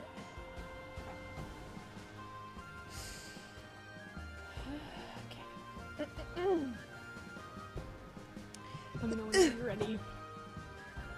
What? I said let me know whenever you're ready. I'm ready. Okay. Well, the one on the left, while I think it fits Omen's character better, it is a bold choice, and bold is my least high score cotton. So it's probably a safe bet. If this is something that gets me locked into something or something, this one's probably the way to go. Iron Mama. I mean, it sure is cute. You sure about that? But are we sure Omen will want an avatar that qualifies her centuries of pain and imprisonment? Let me see that, you three. What is that thing? Glorious! It is amazing! Like, good amazing? Are you kidding? It's so silly and adorable. You'd hug it if it wasn't covered in spikes. Fascinating. How enlightening it is to know that these Iron Maidens can look so silly from the outside. Because believe me, they do not feel silly inside. It feels almost therapeutic to laugh at the device that brought me pain for so long. You could say the Iron Maiden is now filled with silliness instead of a bleeding omen. April, don't make jokes about that. Sorry. I got you. Honk. You three hug Omen. Even if they are covered in spikes, you lose 2 boldness but gain 2 charm for choosing the silly and adorable avatar. Let's go punch somebody. Let's. Okay, I gotta keep doing smarts because I lose it. Oh no, I can't. Can I? Yeah, you can't go back. Oh, You have, but I could. you have enough smart. I could do creativity. We haven't Yes, been able to go. creativity is your second one. What? It's your second high one, or second highest one. Well, It's but- worth it. Go for it, just in case You that did- is something that he looks at. Oh wow, what a beautiful picture though. Look how beautiful I am. You're chilling in your hotel room staring at the ceiling when you've already memorized the ceiling. You decide to call room service. Room service asks you, how can I help you? You tell room service you memorized the ceiling because you were bored. It turns out room service loves your room ceiling. They've memorized it out of boredom too. You talk about it for hours. The conversation is enriching and it inspires you for any ceiling-themed creative project you may have had in the future. You gain +2 creativity. You need to go to the bold place next to see what his outfit is. Okay.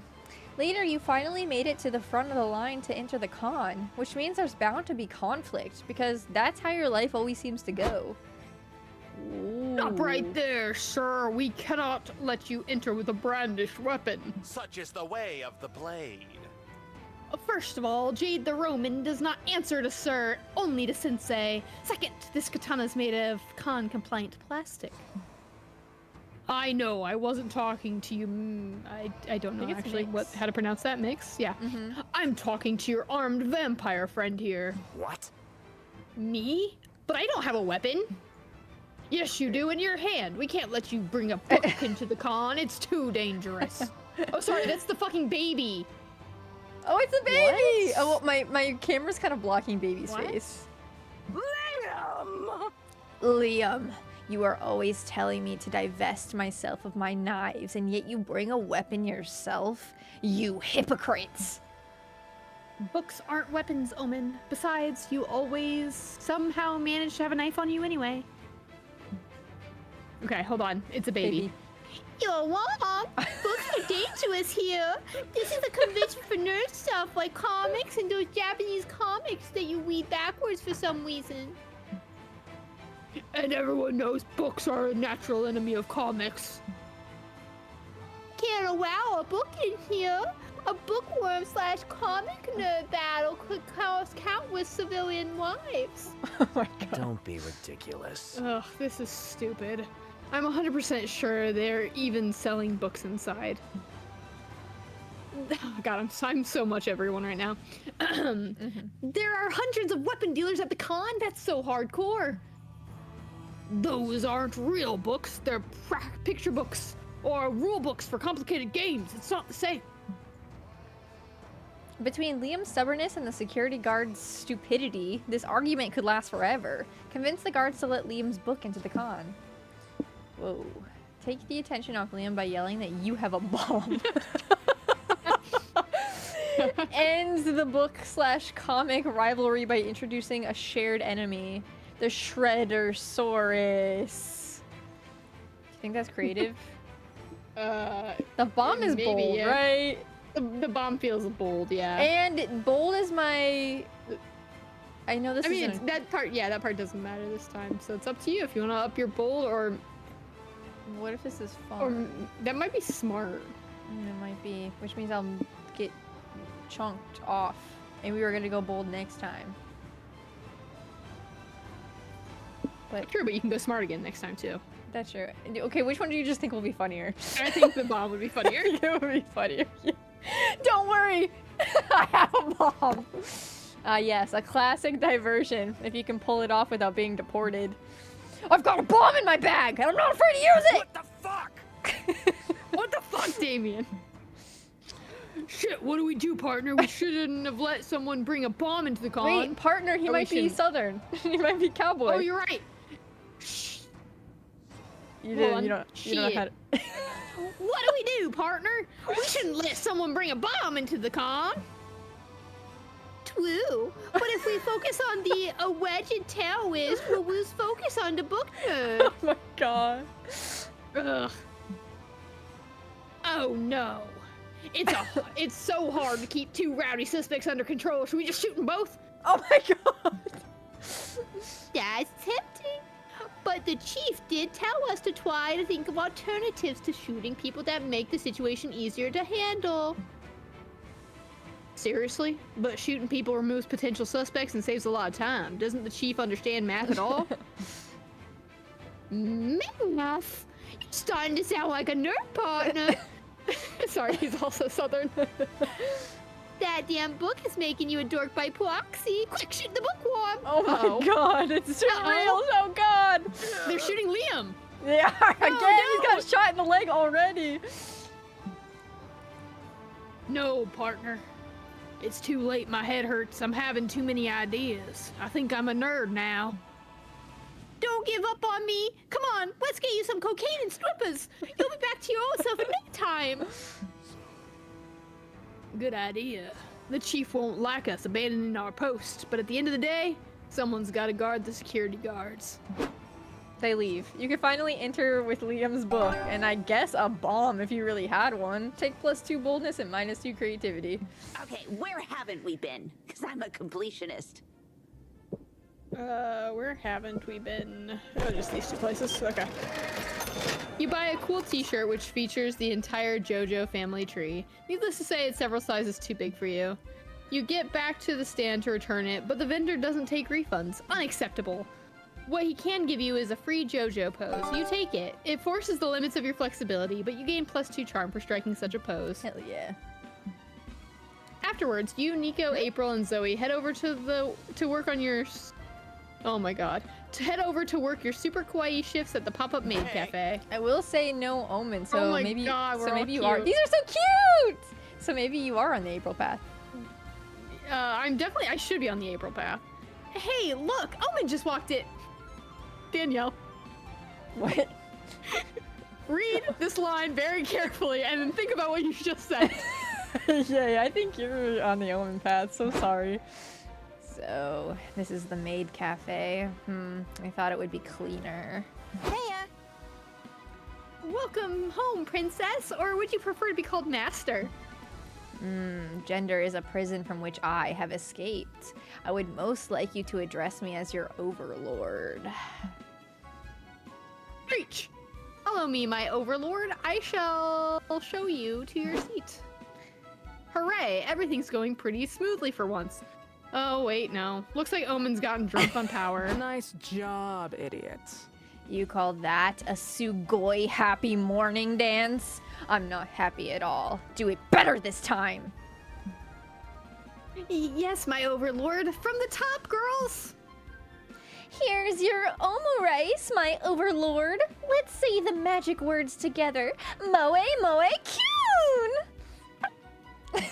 Gross. Was that spell supposed to make this dry, unseasoned omelet appetizing? Because it did not work. Bring me a medium rare prime rib steak and a chalice of orc's blood to drink. I don't think so. We don't serve that here.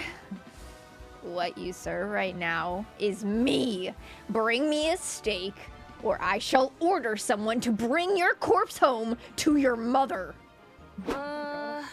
Hey, I can't help but notice that Omen's being a little bit much. They're being the fucking worst!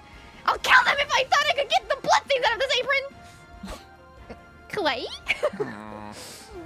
Is there something we can do about them? I don't know how many more Segoy happy morning twerks I have left in me.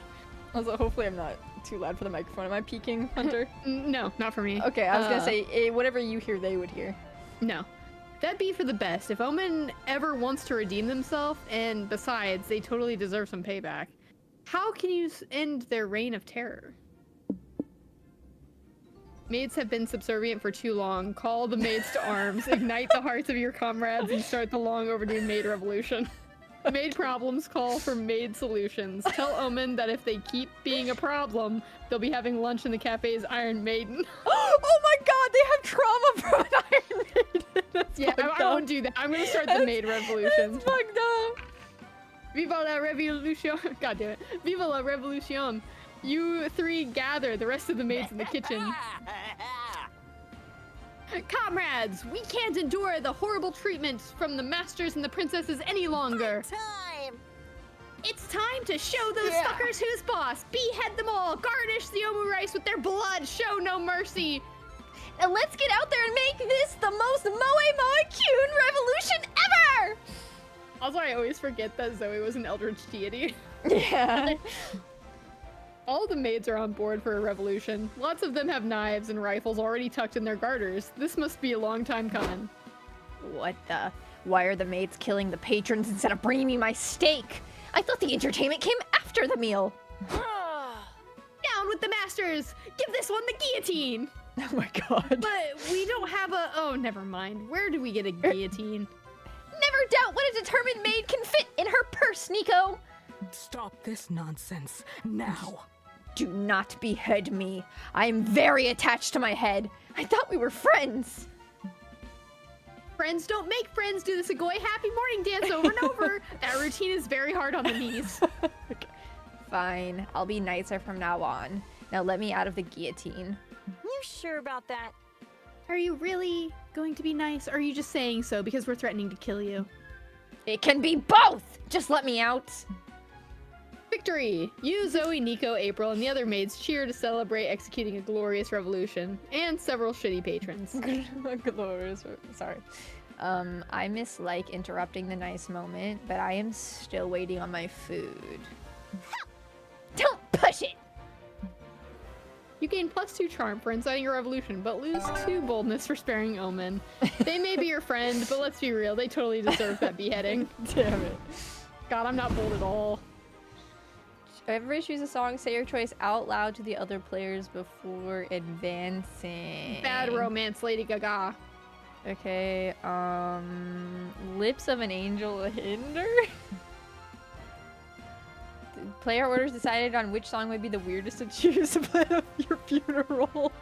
Honestly, both.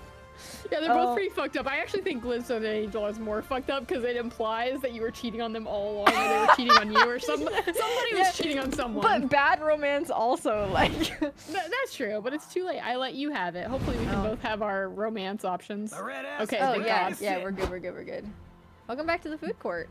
I wanted to cover the last 2 important facts about this place, conversations and guests. The first one is fairly simple. If you sit with the same romance option twice in the same run, you'll bond over a conversation. If you sit alone twice, you'll have some you time to sit and reflect on life and stuff. It's like a conversation, but with yourself. Each playable character has one of these. And what about the guests? I wanted to tell you there's 3 things you gotta do if you want to get a date with one of them. First, you have to meet their date requirements by the end of the run. You'll have clues for what these requirements are when you first greet the guest and they tell you what their type is. Second, you gotta have a fun little date with them to get to know each other better. This is done by calling them a second time when you come back to the food court. Third, remember to choose none of them when you're asked which romance option you want to date at the end of the run. And that'd be all. Now let's go sit somewhere. And luckily, Liam is good. Man, are you just gonna keep going with Omen? Cause no, I've been going with April this entire time. oh, okay, you're gonna try to get off the run this late. I'm not. I think the run is both of them. I don't think that it's. Oh, okay. Like I'm on April's. I'm pretty sure. Oh, okay, I get you. It's just every single time we're like, oh, okay, no, Omen's like, hey. Yeah, I'm not really sure. Talk about the redemption arc program. The spooky con group friends sharing an apartment. Are you guys sharing an apartment? Are we sharing an apartment? We'll talk about it. I've never had that option. Wait, talking about this, does it have to be something he likes though? No, it can be anything. It's just anything you want to talk to him more about. You promise? Yeah. Okay, then I will do sharing apartment because are we sharing an apartment? Also, was that when you were GMing? Was that about me, Liam? Liam, was that about me, Damien, Liam? Okay. What? What? Oh, you want to live with me? I didn't know I was bringing up. No, you dum-dum. I meant, how's the experience of sharing an apartment going? I heard you're living with Omen these days, right? Yeah, yes, I am. I'm her sponsor in the Redemption Arc program. And since she was imprisoned for more than a century, Omen, well, she had nowhere to go. The plan is she'll eventually find a place of her own, but until then, she can crash with me. Right. Not gonna lie, that's super thoughtful of you. But knowing Omen, I can't help but wonder, how is it going so far? Well, it's not that different from giving a stray cat a home. If the stray cat somehow knew how to operate a chainsaw. Yeah, that does sound like Omen. Still, like, with a stray cat, it doesn't matter that the cat has trust issues and is prone to wreak havoc. You still try to make them feel at home. I've tried to curry Omen's favor by astounding her with my superior cuisine, but she seems to have a less refined palate. After some trial and error, I've learned that she has a soft spot for hot dogs, so hot dogs it is. Liam, I always thought having a pet could help soften up that obnoxious stuck-up exterior of yours. I just never imagined that your ideal pet would be an evil overlord. Damien. I mean, I'm not implying Omen is a pet to you, but maybe more of an annoying little sibling?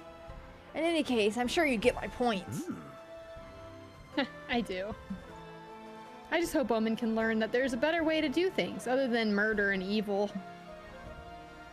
It's heartwarming to see Liam take his sponsor role so seriously and care this much for another person. He seems to really understand the importance of redemption. My charisma's pretty high. Do I get a discount? Your charisma is high. The contract, her streaming channel, or her payist? I'll go with the contract. Talk about L's. Ooh, the contracts? It's a blessing and a curse. The company is truly allowing me to reach new heights as both an idol and an influencer. Which is a good thing, right? That's great. It's a great thing. But oh man, the fine print is not that fine. Sometimes I feel I've signed away my ability to just be myself. Now I gotta be the character, the persona, the brand. I gotta mind what topics and vibes and whatnot might not align with what April 1st should be. Which reminds me, did you know I was a bit jelly of Zoe when I first met her? Why? No, I had no idea. Why is that? Here's a girl that, like me, was starting to have a decent fan base, you know? It was refreshing to meet someone in a similar position to mine, and yet it was different. I need to be camera ready 24/7, you know? It can be really exhausting. But Zoe, she's like the opposite of camera ready. Huh? She says whatever crosses her mind. What a queen! She truly has no filter. Whereas I have to put on so many filters that no one ever gets to see my true face. I get that. If it helps, I'd say your other side does sometimes show a bit, though, or through all the branding. Well, let's hope the company doesn't notice. You can't help but realize April is navigating a complicated situation. How much of herself is she willing to give up in exchange for fulfilling her dreams? She's got to be under some stress, which is why you switched to watching silly moment-gram reels with her, so you can make your time together more peaceful and lighthearted. Oh, we're bonding. We're bonding. It's time to make our comic. Draw your weapon. Get it? You. It's almost time to find a date, but first it's almost time to publish your comic. Now's your chance for one final brainstorming sesh to polish it. What's the best way to combat a hangover? Intense poetry slams. Passionately kissing your own hand. 6 years of majoring in biomedical engineering. Holding a heavy object between your butt cheeks. You know? That's fun. That was fun of you. Brain, give me something. If you were gonna ban, what would you name it? Twin Dolphins of Fire, Surgical Eye Removal, Kawaii Eyes Forever, Anal Beads, Sexy Deadly Whiplash. Well, fun for us. All the fun for us.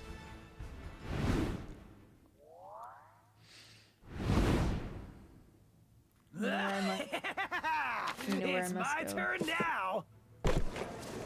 Don't forget to do bold after this, though. Yes. You sit down at the main stage to learn about your favorite art form, anime, specifically a ranking of the best anime butts. Some of the choices are intriguing. I mean, sure, mecha robots technically have big asses. By the end, you've learned more about the panelist's fetish than anime, but that ass-centric knowledge still grants you +2 smarts.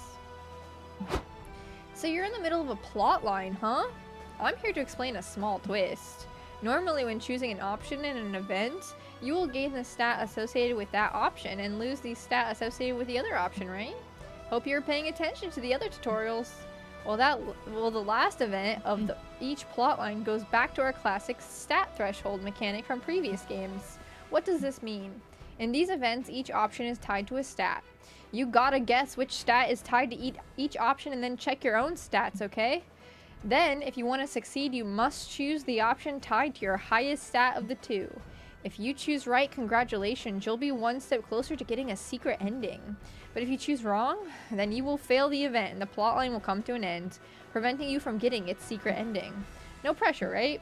Nothing else to say. Go for it, player. Then you race to the community zone for the final session of Liam's W&W campaign. It's time to show that final boss who's boss. Bonjour, as the French say. Welcome, everyone. We ended last session with you all preparing the battlefield for the inevitable confrontation with the evil warlock. Now he's finally arrived. Oh my god. Ha! Are you four the only heroes this pathetic village could scrounge up? Killing you would be a breeze. You are no match for Angalor, ruler of the dark magic side. Wow, Liam, cool costume. And you're really owning the shirtless look. Have you been hitting the gym lately or what? Thanks. I've been doing a bit of exercise to look more like a more accurate Angalor, you know, for immersion. Oh, well then, you're going down, Angalor. We'll defeat you with the power of justice. And teamwork. And waffles. Don't flatter yourselves. I failed thousands of would-be heroes in my immortal lifetime, and the shame of that hasn't yet caught up to me. I'm sure that when it does, I'll develop a complex internal conflict, which I will face with the support of newly found friends. Oh. But today is not that day. Prepare to die. Who needs therapy when you can project your shit onto a TTRPG campaign? Am I right? The evil, tragically misguided, devilishly handsome warlock seems to be capable of controlling the fog with his superior mind. As you may remember, the fog can suppress the better judgment of people, and now Angalor is throwing a good chunk of it towards you. What do you do? What you'd like to do is hug Liam, since him projecting all kinds of stuff into this campaign low-key feels like a cry for help. But he'd never forgive you for hugging him in public. Instead, it's time to defeat Liam. I mean, Angalor the evil warlock once and for all. If you know anything about Liam, you can get the warlock to join your side by finding a common enemy. People who misuse the word literally. Me. It's literally me as the enemy. Fix this villain the way all evil sexually frustrated men get fixed, with a big titty goth GF. Ooh. Feel like that's probably charm or creativity, right? I was Or fun? thinking charm or, ooh, maybe fun. If you know anything about Liam. Sorry, you go can ahead. get the warlock to join your side by finding a common enemy. People who misuse the word literally. I feel like that's smart, right? Yeah, that might be smart, and smart is your highest. Yeah, so I feel as like long this as is- you're sure that this is smart, that's all you need to know. I'm not, but regardless, I think this is the safest choice. Even if this is wrong, I don't think I would have done any better. You know what I mean? Yeah, I get you. Okay, I'm gonna. Fingers crossed for you. Also, this is me anyways. Why fight us when you could join us, Angler? We should team up and combat the real threat. People who use literally wrong. What a tryhard. I'm not that easy to convince, you puny mortal. Years of evil won't be undone by an obnoxious grammar trend. Oh yeah? I want you to close your eyes and picture this. A man stating, "What's for dinner? I'm literally starving." Oh, such idiocracy hurts my soul. Make a persuasion roll, Damon. To Damien. You'll need a 15 or greater to turn Anglor to your cause. Damn it! I got a 13, almost. This upsets me so much that my blood is literally boiling! Actually, I just remembered that you get a +2 persuasion for being handsome. Dang, how lucky are we? That was mad convenient. Your words ring true. Fine. I shall renounce my life of evil and direct my energies where they truly belong, correcting people's grammar.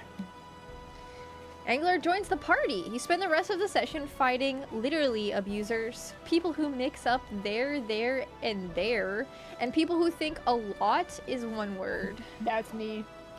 Great game, guys. Anyone want to get some food with me? I'm starving. Hell, I guess you're gonna go get waffles. Nah, I'm in the mood for pizza. I actually hate waffles IRL. Oh my god. Oh, huh. Yeah, I'd love to go. I had fun doing this with you all. Should we add each other on Discord? Great idea, Loretta. We could even continue this campaign through voice chat. Thank you again for running this game, Liam. It was literally the most fun I've ever had. That's great to hear. Did Liam just not correct someone on their bad grammar? W and W seem to have had a profound effect on him. You gain +2 smarts witnessing this feat of character growth. MVP! God, I'm not bold at all. Do you want I to can be? only hope that that doesn't matter. Lounging around the hotel, you see a sign in front of the conference room. Con artist meeting. Awesome. You learn lots of cool techniques. They feel much more like scams, but who are you to judge what is and isn't art? You gain +2 creativity for learning to bend the truth and make a quick buck. That was what that said. Sometime later, you and April are chilling in the hotel watching the original Godzilla movie together. I love this part. Don't tell anyone, but I had a huge crush on the kaiju when I was a kid. You reach for your drink at the same time April leans forward, resulting in your hand brushing against her thigh. gosh.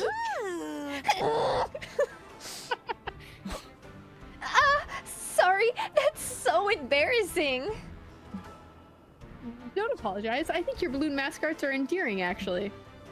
And mean, and a bit terrifying, but sure, endearing is the adjective you're going with.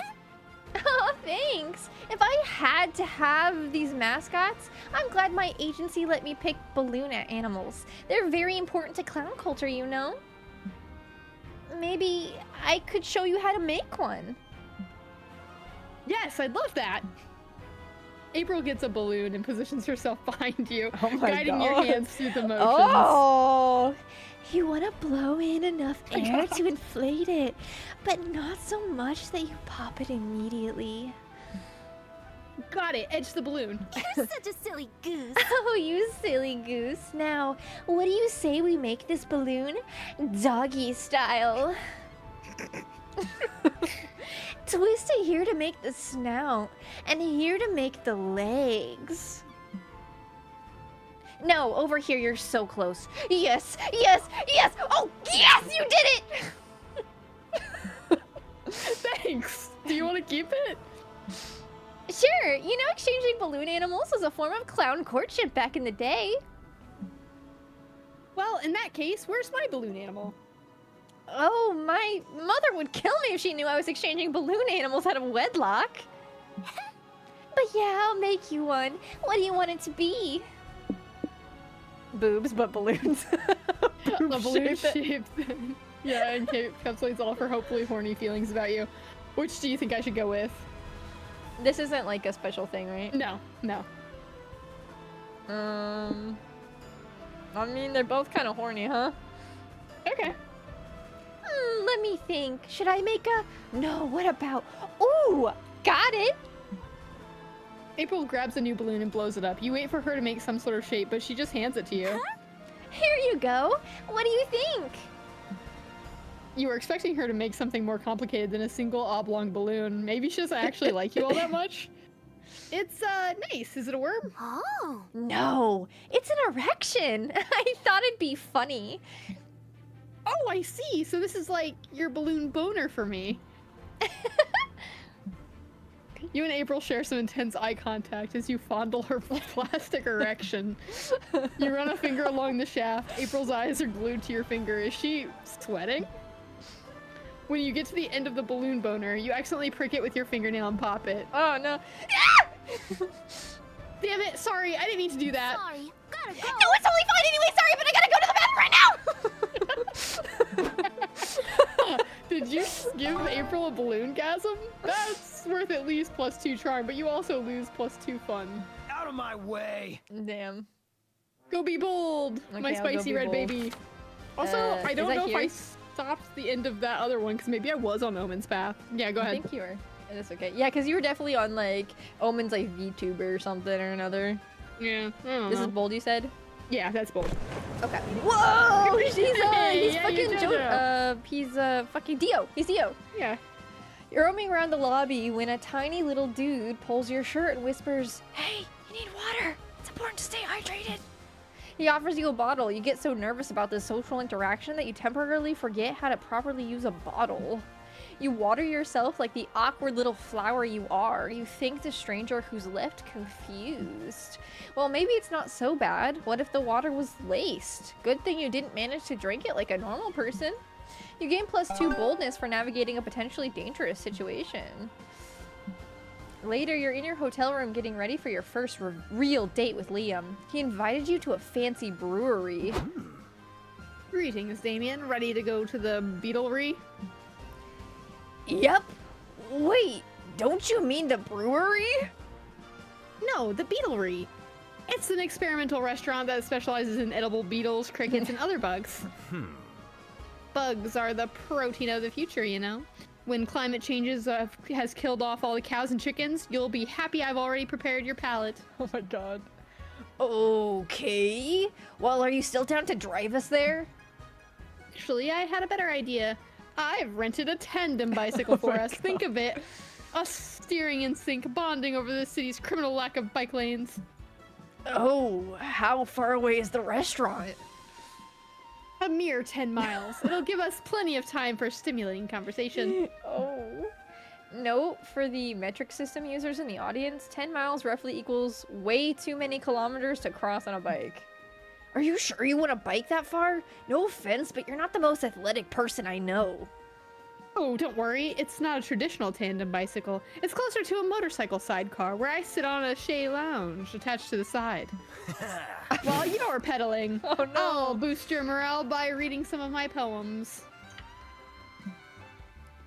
Some of this is unpublished material, you lucky dog. It's a good thing Liam's sexy because this is shaping up to be the worst date of your life.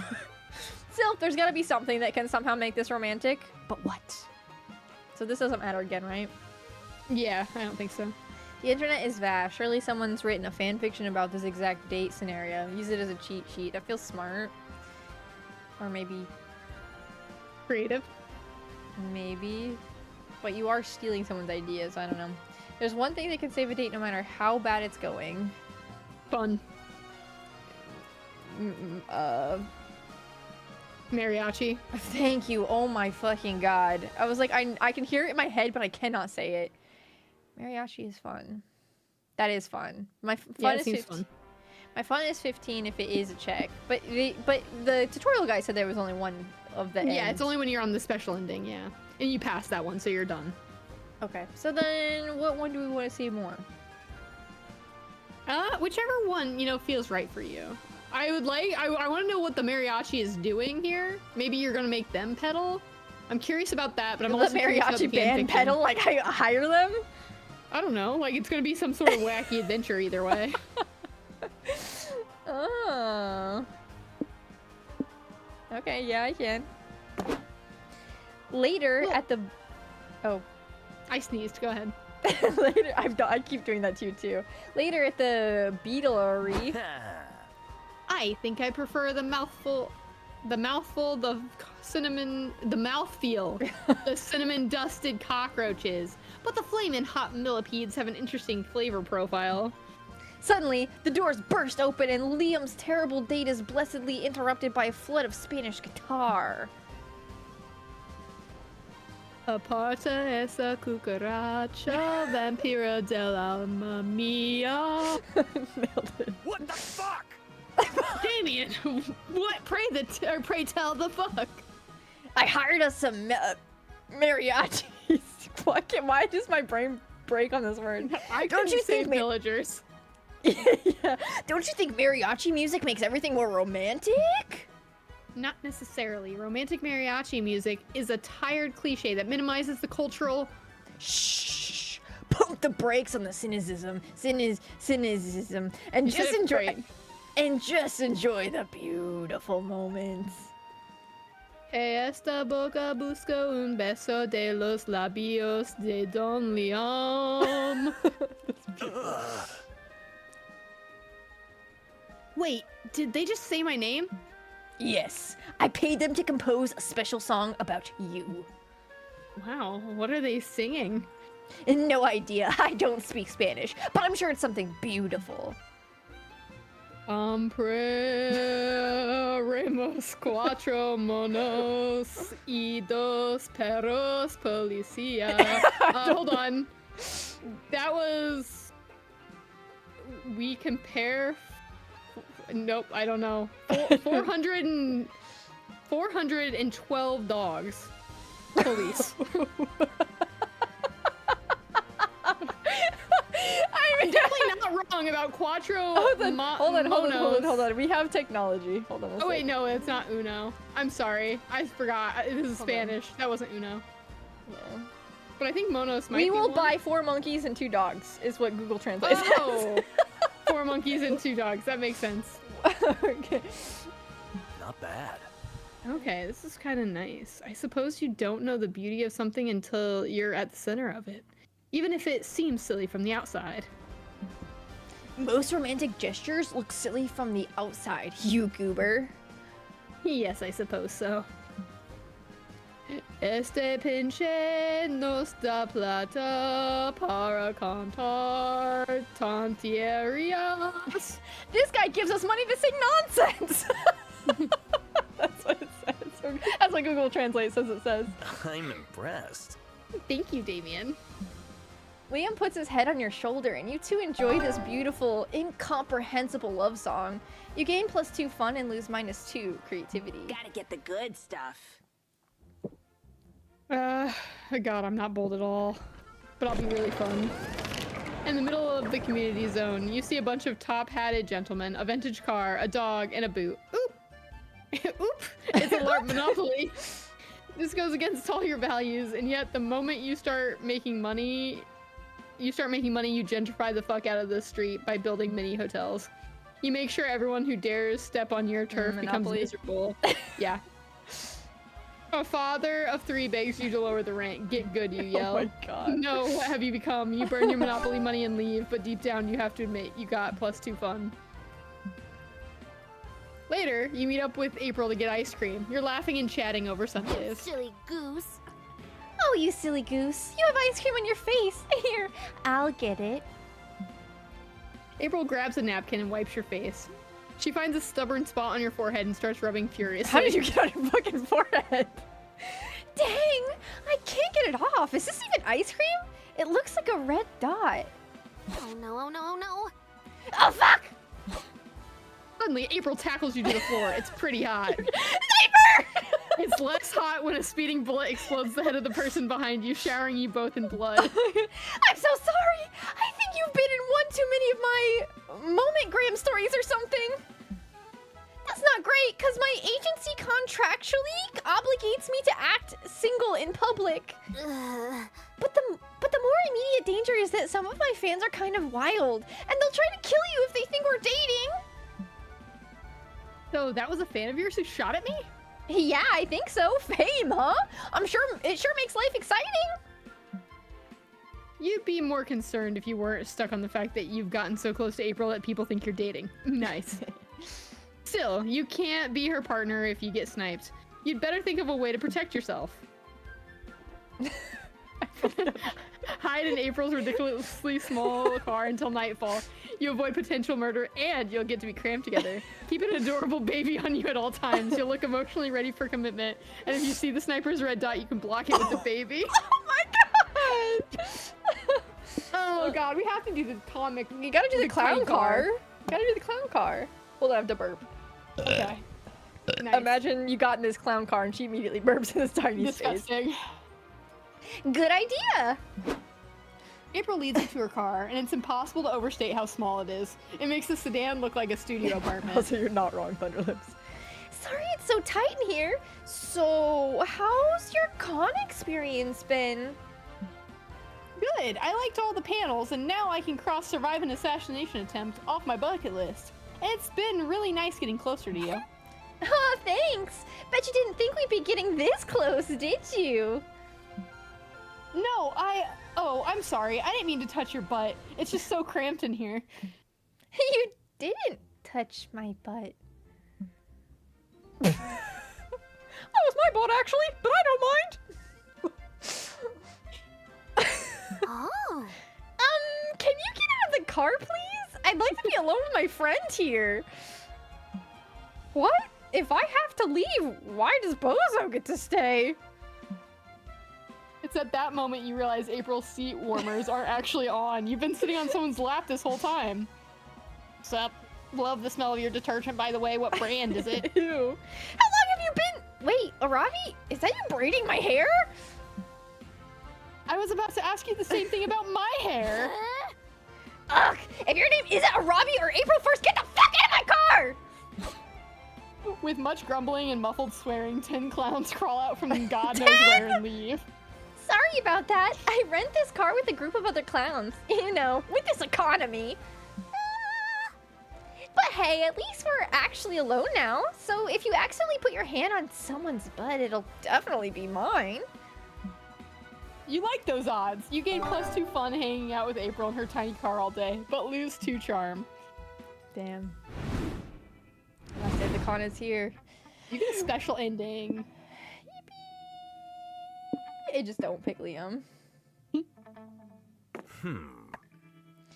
Ask Liam to the con after party? Yes. I don't have a special one, but I can go with April. I don't understand why I went to Omen for a sec. You did.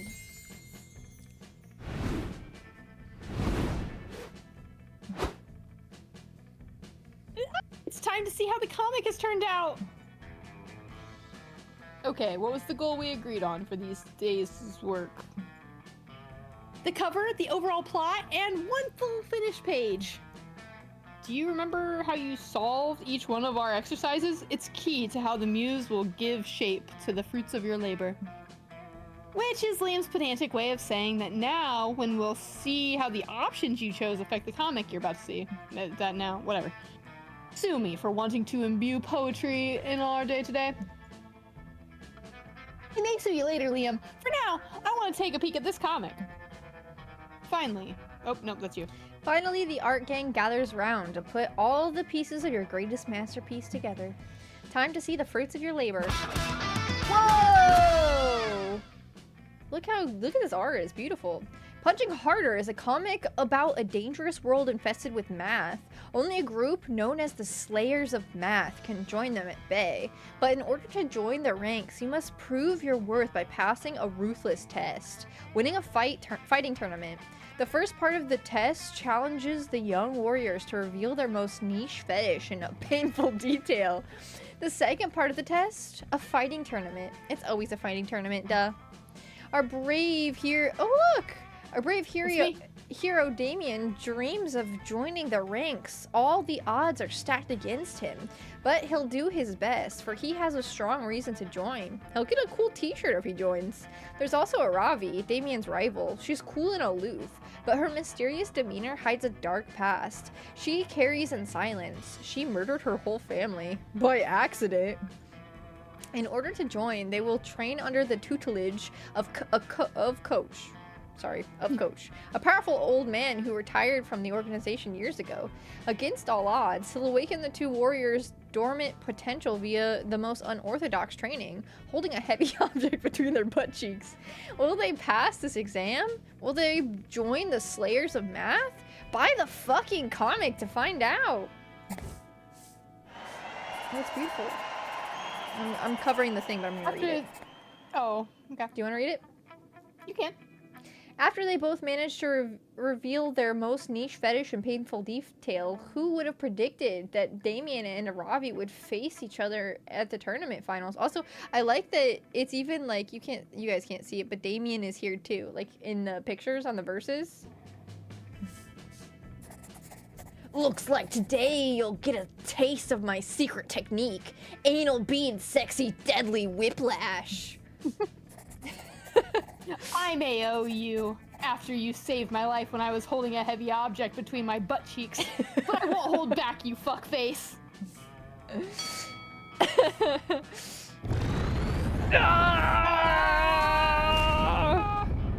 Cool shonen. Rivals turn friends, friends turn opponents. Damien or Ravi, who will become a slayer of math? The con after party is approaching. I don't get special endings, so I'm just asking. I gather my courage and ask my beloved to go to the con after party with me. Yes, I'd love to go to the party with you. Thank God. I really like you, Aravi. You make my heart swell like a balloon. And I can't wait for you to make me pop! I'll turn my phone off for a while. The after party was incredible. Apparently, April was hired to be one of the musical acts. What a surprise. You were especially surprised when she sang a brand new song and dedicated it to you. It's called I Swear I've Never Had a Wet Dream About Eating Your Flesh. Oh, that took a turn. April 1st. She's surely one of a kind. You did it! You won! I got my good ending, but you get a better ending. You finally gather your courage and ask your favorite vampire dork to go to the con after party with you. Oh, yeah. Okay, go ahead. No, sorry. Go ahead. It's me, my bad. Sorry, Damien, but I'm gonna have to decline. I'm busy this evening. You see, me and the others from the W&W group have decided to turn our little one-shot into a weekly campaign. I'd love to have you join us if you're interested. Totally! Excellent. Your character was a highlight of the group. Normally, I abhor shenanigans, but somehow in my campaign, yours felt healing. Also, once upon a time, thanks so much for the resub. Thank you. Au revoir. The session starts tonight at 6. Don't be late. So you ditched the after party to play board games with Liam. Did you really expect this to go any other way? However, when the game ended, one thing you didn't expect was for Liam to have sex with you? I may be intending.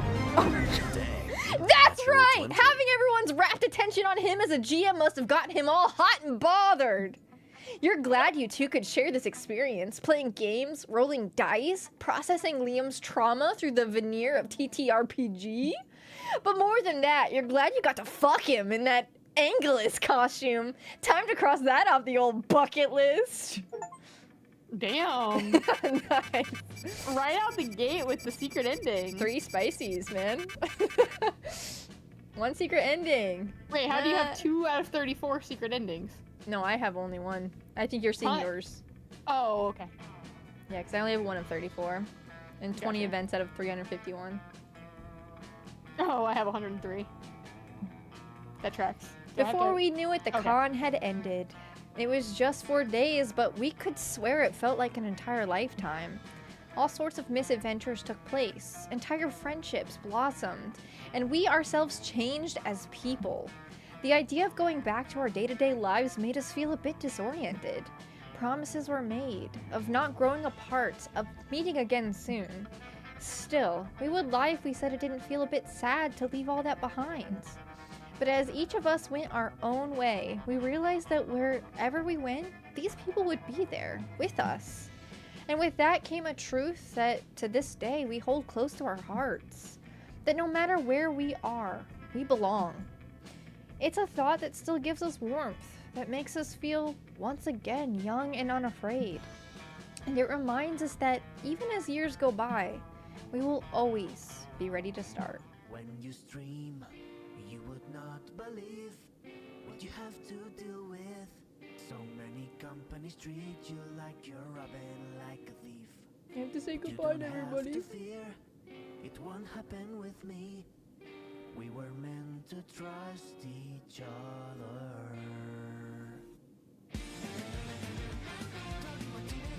Wait, the in song? I have streamer mode on, and the in song's like really good. Liam was drawing Damien, which is perfect for mine.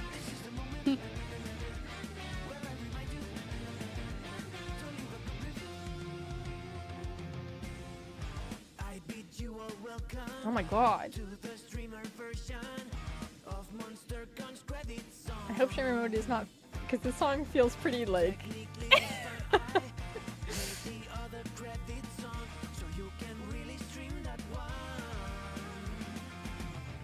But we couldn't pass the chance to include this thank you.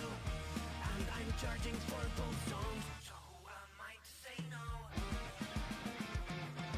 Don't be shy, subscribe and like. 'Cause when you stream, you would not believe what you have to deal with.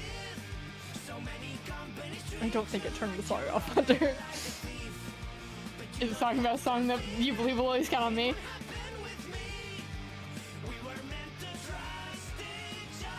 He just said we were meant to trust each other. No, it's different. Oh, He said we okay. were meant to find each other. Well, that's pretty similar. It is. This is the moment where I remind you. No, he's not singing it all for me. Oh, okay, then it is different. Okay.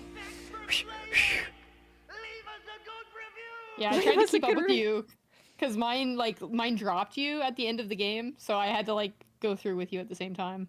I still think it played the copyrighted one.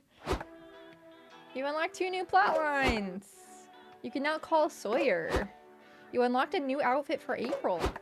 You unlocked a new outfit for Liam. You unlocked 2 new comic genres. Hold on, is my setting for streamer mode still on? Streamer mode on. Streamer mode will replace the credit song with the safe to stream theme. It's on. I guess it's fine. I think it's the same. I think it's like the same person. Okay. Um, My song was like really good. I was like, damn, if this is like the royalty free one, like shit. I think it's like the same song, but like a little bit different. Okay. Yeah, that was good. I think that was really good, and I'd like to play another one, but I don't think my voice could handle it. I get you. But it was But really what fun. if it could? But it can't. Or what if it could if it was a really short one? A really short one? Yeah, like a short one. Maybe. Okay, a really Yeah, short one. Yeah. We just play a short one. Okay. You can do it. Also, this one is definitely like not that the other ones weren't good, but I do think that they like perfected their Yeah. thing here. Mm-hmm. I think so too. Okay. I'm gonna text you the code again. Okay. I really like games like where you can be silly and like do your own voices for them, but boy, I just must not talk correctly because I really strain my voice. The only one I had issues with was when I was trying to do the French guy. Okay, short. Short. Okay, let's do Kawaii Future bass Yeah. this time. Oh, no, yeah, this is me. Well, we just read this, right? Yeah. Okay, I'm gonna skip this. Either way, we're ready to start. I think I'm still gonna be Damien, though. Okay. Spacey Red. Spacey Red, baby! I'm a spicy red adult. Sorry. sorry. I'm sorry. Spicy red I adult. love Milo though. Like I kind of want to be Milo. Yeah, their but, design like, is so good. Yeah, their design. I'll be Milo just for their good design. Time to mingle with the masses. Okay, Dreamy, we read this. Okay, who should... I think I'm just gonna fucking go for it. Step on me. Because I think I'm just gonna let the cards lie where they lie and then just pick a random person. Fair. Choose whatever ones you like, you know? 3 things I like. Step on me, top, number 1. Collecting katanas, number 2. Okay. Idol choreographies, drama, PhD on ship dynamics. Only one bad BS. Okay. Let's see. Stuff that I like. First and foremost, I do like collecting katanas, but magical girl transformations. Come on now. And then we have to. I love ship dynamics. Yeah. Let's go. PhD on the it's twin bed, obviously.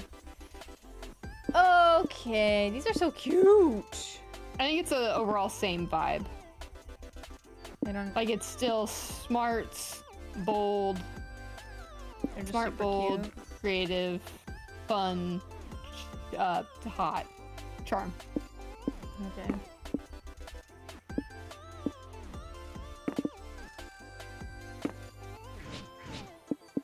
I just went with vibes. Milo to me is very charming. I like that, though. I can't not be that. Yeah, that cute little, I don't even know what it is, wolf. Yeah, wolf fox thing. Okay. We're gonna find love. We're gonna find love. We're gonna Let's find love. make a masterpiece. We're gonna make a comic. We are. Skip. Okay. Oh, now you. Oh, you get to see all of them because I've done them all. No, I don't see them. You get to see them. I only have shonen. Oh. Let's do romance this time. Okay. Superheroes is also pretty good, and so sci-fi. Actually, they're all really good. The fear. Never mind. Sorry. Skipping. Skipping. Get your ass off the floor. We're moving. Okay. I guess it really doesn't matter. My creativity is kind Either of low. I wanna do bold just to see what Milo's cosplay is. So. Okay. But anything else that you want to do? I don't think I ever got to do fun, did I? Or did I? No, I don't think so. No, I didn't. I definitely didn't. There's an auction going on at the community zone. They're auctioning the original notebook from Death Note, starting at 100 monster dollars. You could kill so many people with that notebook. You yell 200 monster dollars. Everybody in this con is broke AF, so you get the notebook. To make sure no one steals it, you decide to write your name on it. Oh, fuck. Oh, shit, you're gonna die! 40 seconds later, nothing happens. Death Note isn't real, dum-dum. You still had +2 fun by playing pretend Death Note. You later find yourself with Zoe, Omen, and Nico attending a miniature painting workshop. Time to get your art on. Hello, everybody. I'm excited to create with you all today. Why don't we take turns showing off our unpainted minis first? If we must, I brought this. But that isn't a miniature, it's a figurine. This is a miniature painting workshop. I fail to see the distinction. Both are small statues, are they not? Yes, but your figurine is already painted. Painting over the previous artist's work destroys their art. Counterpoint. I believe that it will improve it.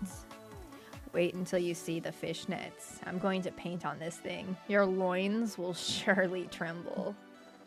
But figurines are too big. You'll need to use more paint than the amount I'm allowing each of you to use for free. I mean, I could just let Omen use some of my paint. No, you can't share paint! Look, miss, if you can't follow the rules, I'm gonna have to kick you out. 'Tis I, the undefeatable Omen. Try it! I have laid waste to better warriors than you, puny man. You shan't survive a battle against the undefeatable Omen. But you are defeatable, right? Weren't you imprisoned for like a century because you were defeated, or was that like by choice? Not now, Nico! I think it's safe to say that tensions are running high. You should de-escalate this situation before Omen gets kicked out of the workshop. Call the organizer's mother and see how she feels about her son being a gatekeeping jerk. How uncultured. Everyone knows that figurines are the father of miniatures. How do you think miniatures are made? This one just seems kind of funny. You call the organizer's mother and tell her what an exclusionary... Could you say this word for me? Exclusionary, you're right. Exclusionary little bitch her son is being. She shows up promptly to scold him. Mom, what are you doing here? I told you to wait in the food court until I was ready for you to drive me home. Henry, what is going on here? Damien told me you're trying to gatekeep someone from your workshop. This isn't how I raised you. Because she wants to paint a figurine. This is a miniature painting workshop. Why doesn't anyone get that? Hush, dear. I know you're only lashing out because you're still upset that the other fine art students bullied you in college. Mom, why would you bring that up now? You're embarrassing me. I know that those mean kids hurt your feelings when they told you miniature paintings wasn't fine art, but being hurt doesn't mean that you can hurt others. Yeah, don't you see that you're just using your pain to justify bullying Omen? You're hurting her feelings too. Omen, help me out here. Ouch. My feelings.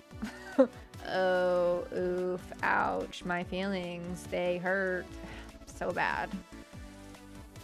It's okay, Henry. Like any good Ronin, you must bear the weight of your tragic backstory, but you cannot allow your dark past to dishonor your present. Such is the way of the blade. And if swordplay can be a fine art of finely wrought death, mini painting can be fine art too, and so can painting a figurine. You really think so? If I say yes, will you cease this self-pity and allow me to paint fishnets on my figurine's luscious thighs? It turns out he will. You gain +2 charm for keeping Omen in the workshop, but lose -2 smarts. At least no one thought to ask why you have the organizer's mom's number. Phew. Death is not the end. Okay. I'm Starian! Yeah, you are a Starian. You're strutting down the lobby, proud of your amazing cosplay. A kid approaches you. Could I have an autograph, please? Aw, you have a little fan. You hand him an autograph. The kid yells, "Who's Milo?" He leaves crying as he realizes his favorite character is not real. Oops, forgot to stay in character. You gain +2 boldness for being a ruthless person who just shattered someone's dream. You're comparing all the merch you've bought with April, Omen, and Zoe when you hear a high-pitched squeal of delight.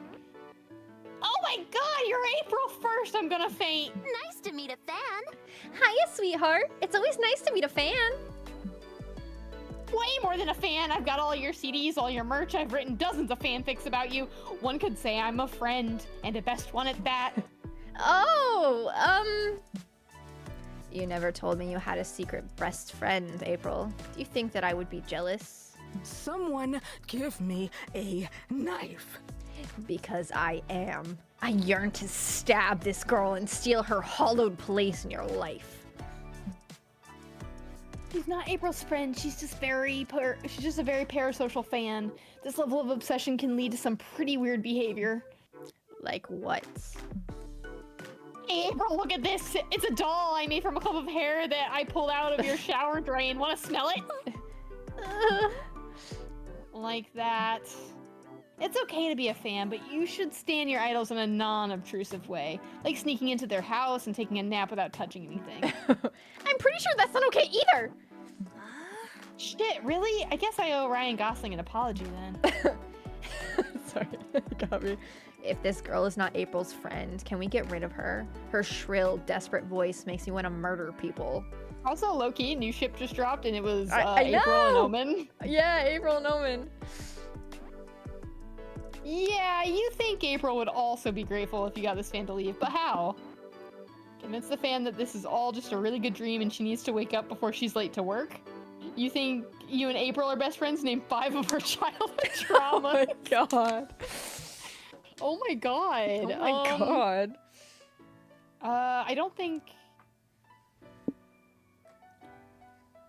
we will go... I guess we'll go to... I'll do that one. I don't know. Isn't that essentially gaslighting? Well, yes, but she's harassing you, which cancels it out. This is a stupid plan. How are we going to convince her that she's dreaming? You know? Maybe we can make some classic dream stuff happen to her. Like what? Oh, I know! I dream about my teeth falling out a lot. Okay. I'm on it. Owen steps off screen to commit unspeakable violence. I'm ripping out my teeth, it hurts! This is just a dream, okay? You're dreaming, this is not real! I think we might be overdoing it! Are we? When I was a deity, I used to steal people's sanity all the time. This seems downright tame in comparison. Splendid. Problem solved. Look, she even fainted from the pain. This is good. When she recovers, she will think she was having a dream. What about the fact she'll wake up without teeth? Don't people like it when their dreams come true? Not in this case! Well, Omen, you know what to do.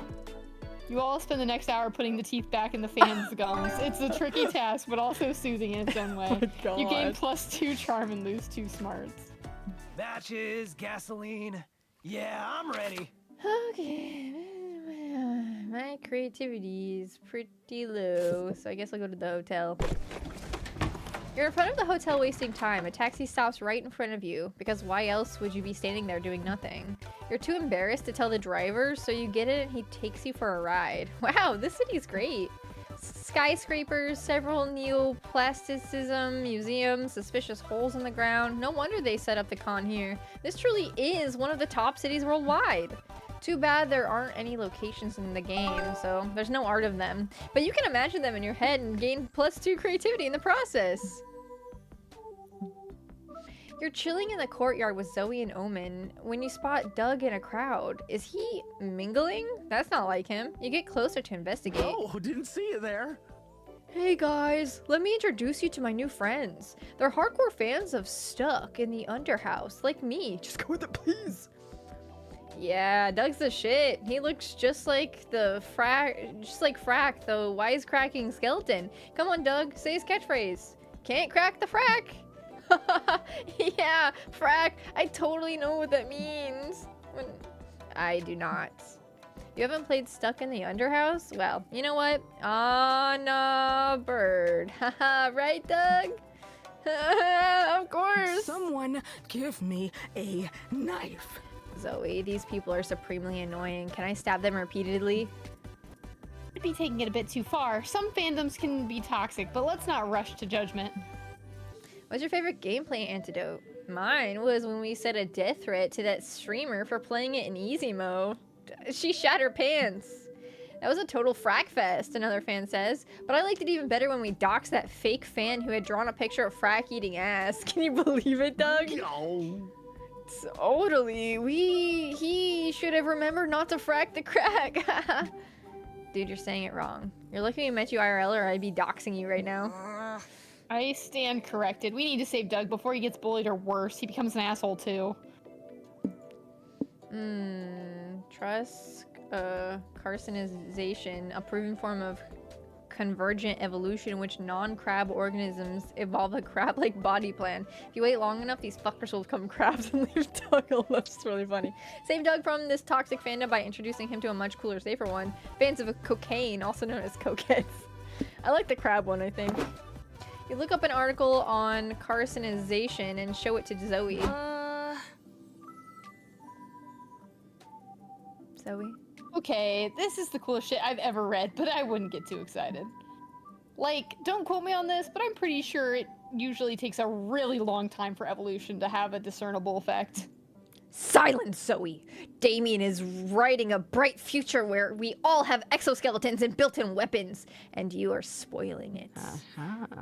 I beseech you, tell us more about it.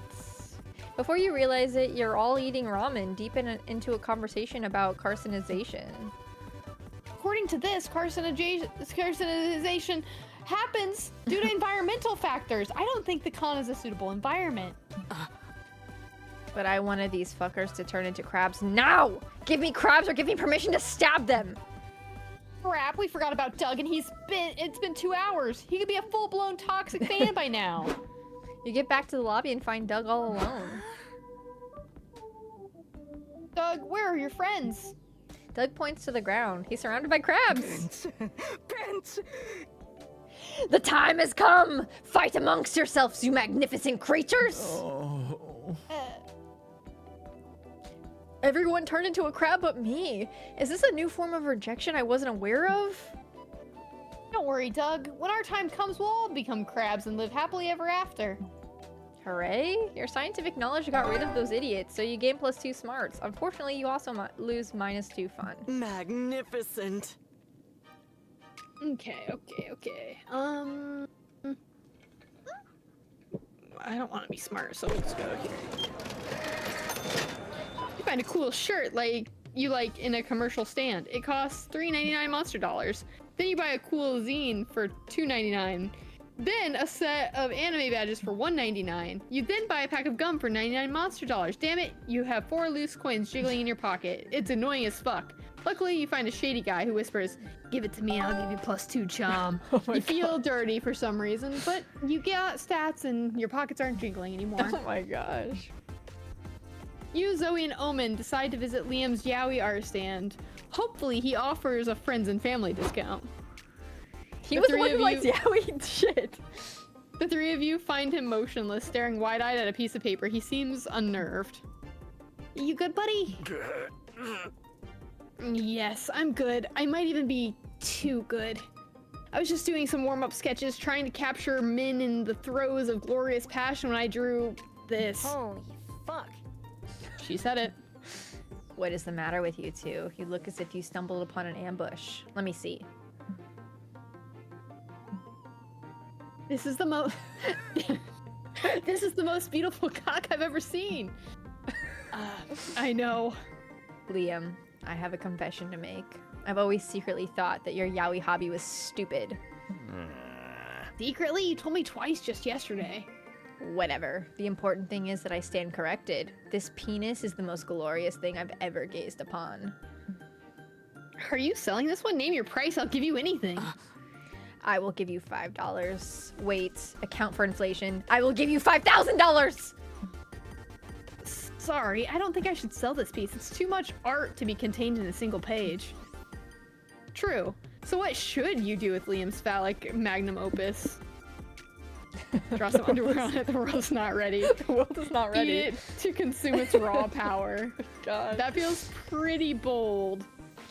I don't even know. I don't know any of these people to know what stat I should be like building. I you know, me neither. I'm just winging it. I'm very charming, but let's. You know what? The world isn't You ready. sure about that? I don't know. Is Liam capable of containing such big dick energy? Of course I am. I made this cock. I could just as easily unmake it. Then you must try, because quite frankly, I am already considering stabbing you in your sleep and stealing your immaculate cock for myself. Yikes. This better be the best drawn underwear you've ever drawn, Liam. Your life is at stake. Or, you know, Omen could decide not to stab me.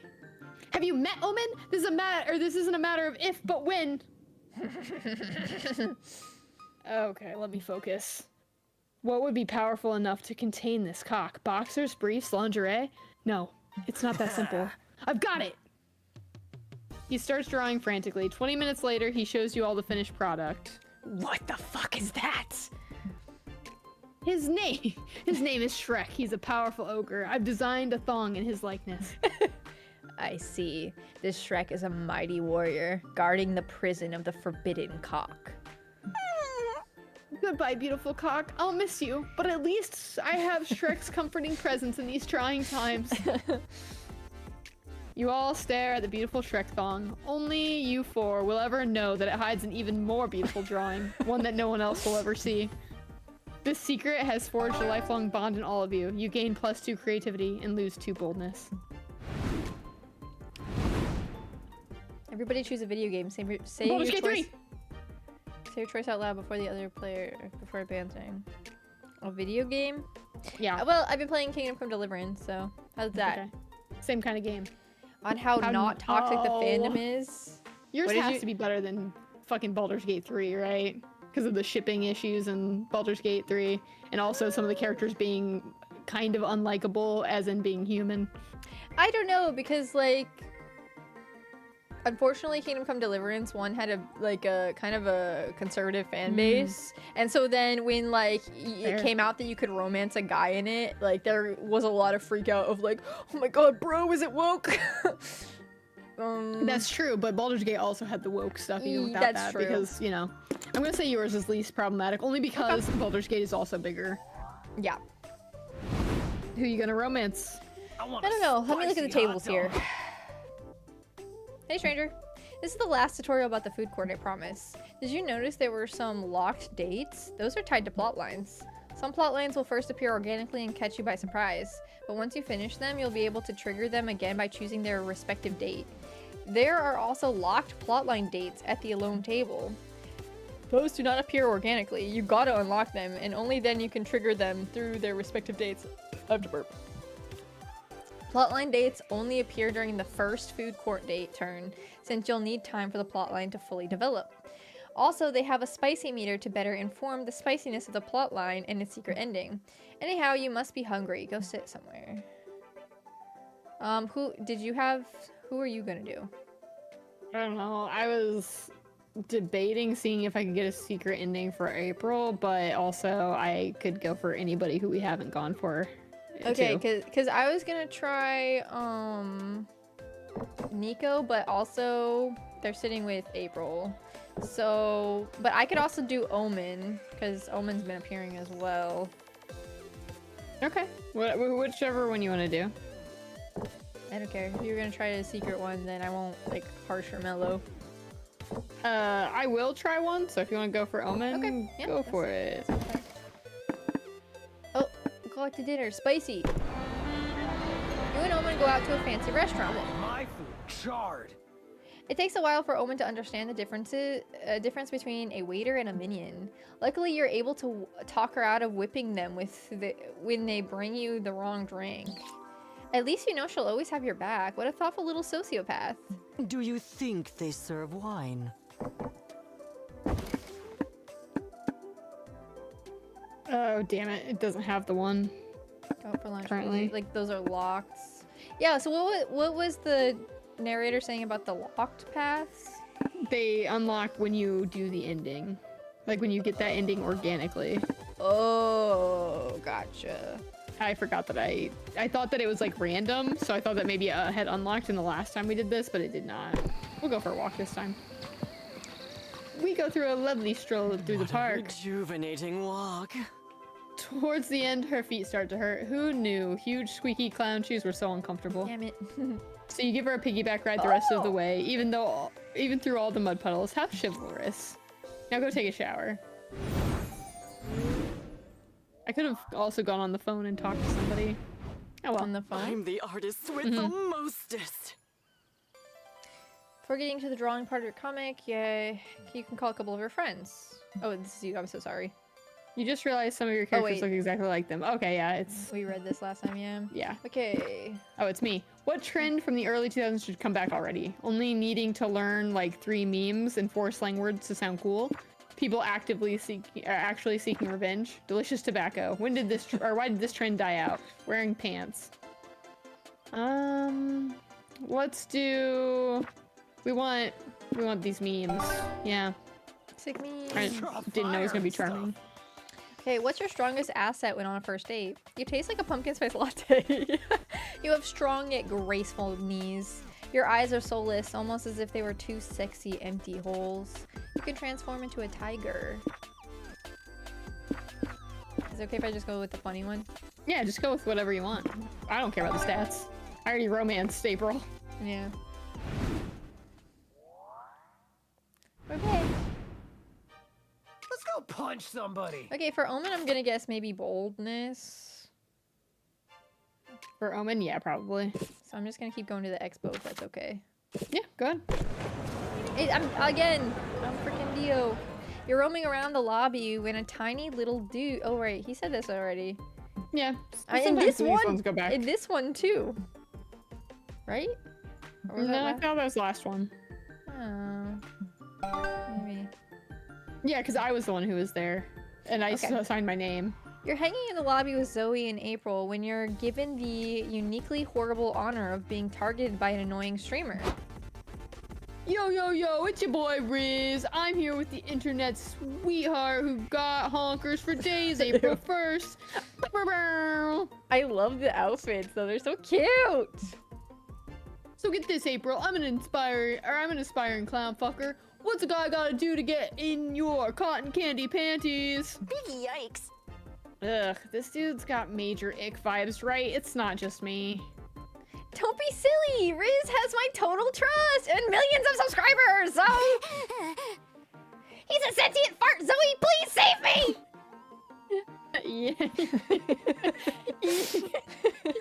Yeah, nah, this is over. Why don't you go and stick your camera up your ass, bub?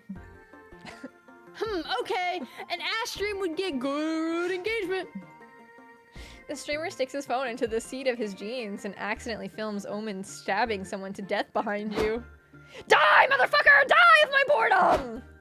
I don't think stabbing a stranger is great for Omen's redemption arc. Maybe she's stabbing them for a good reason. They could be a criminal or someone who talks on speakerphone in public. Either way, stabbing is illegal, right? So it's probably not a good look to be doing it on a live stream. Oh, I'm out for that! So, April, what do you have to say about the allegation that you're friends with a psychotic murderer? I plead the fifth. I plead the fifth? Omen's gonna get arrested and April's reputation will be ruined. Both equally big emergencies. Do something to save their asses. Call out, is this the line for renowned conceptual artist Omen's latest work? Getting stabbed, the artistic experience? Dilute blame, stab someone else and yell stab party. That sounds bold, right? That's pretty bold. Give me the bold. You grab a knife and stab the nearest person in the chest, shouting, "Stab party!" with childlike glee. Everyone stares at you. This is the moment of truth. The trial by fire. A bead of sweat drips down your temple. Whoa, that was weird. Are you trying to look like an idiot, or? OMG! Stab party! Zoe buries a knife in a stranger's neck. Everyone around you whips out their knives and joins in on the fun. Oh, why are you all stabbing each other instead of paying attention to me? Where the hell are the security guards? Got any teas? Sevens. Oh, got any What? sevens? They're playing Sorry. cards. Jeez. Sorry, my eye is blurry. Nope, go fit. Do you ever wonder if you and I are best friends in every timeline? Oh my god. The stab party is a huge hit! Omen, April, and Zoe are having the time of their lives, laughing and dancing amongst the carnage. Days like these are what SpookyCon is all about. Ouch, someone stabbed you. You gain +2 fun and lose -2 creativity. Hashtag slay.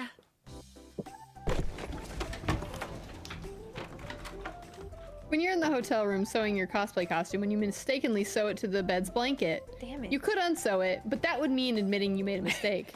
So you decide to properly implement a blanket in the costume design and leave your dumb ego intact. Look at you, being a stubborn dum-dum. Here, have +2 creativities for such an out-of-the-box thinking. Later, you're chilling at the hotel bar with Zoe and April when Doug runs up to you. Hey, you'll never guess what I found in the bathroom. Do I want to know? It wasn't anything gross. Well, I did find gross stuff, but that's not important. What matters is I found a secret room with a vintage pinball machine. And it was a weird one. Like, its theme was sexy vegetables, I think. I'm 95% sure I saw an onion with cleavage on it. OMG! What? I want to see a big titty onion. Can you show us? Sure, follow me. And so you all follow Doug into a public bathroom to maybe find the sexy pinball machine. Okay, it's just past the store. Down this hall, take a right, or maybe it was a left. Doug, are you sure you didn't just imagine it? Maybe it was a mirage situation or something.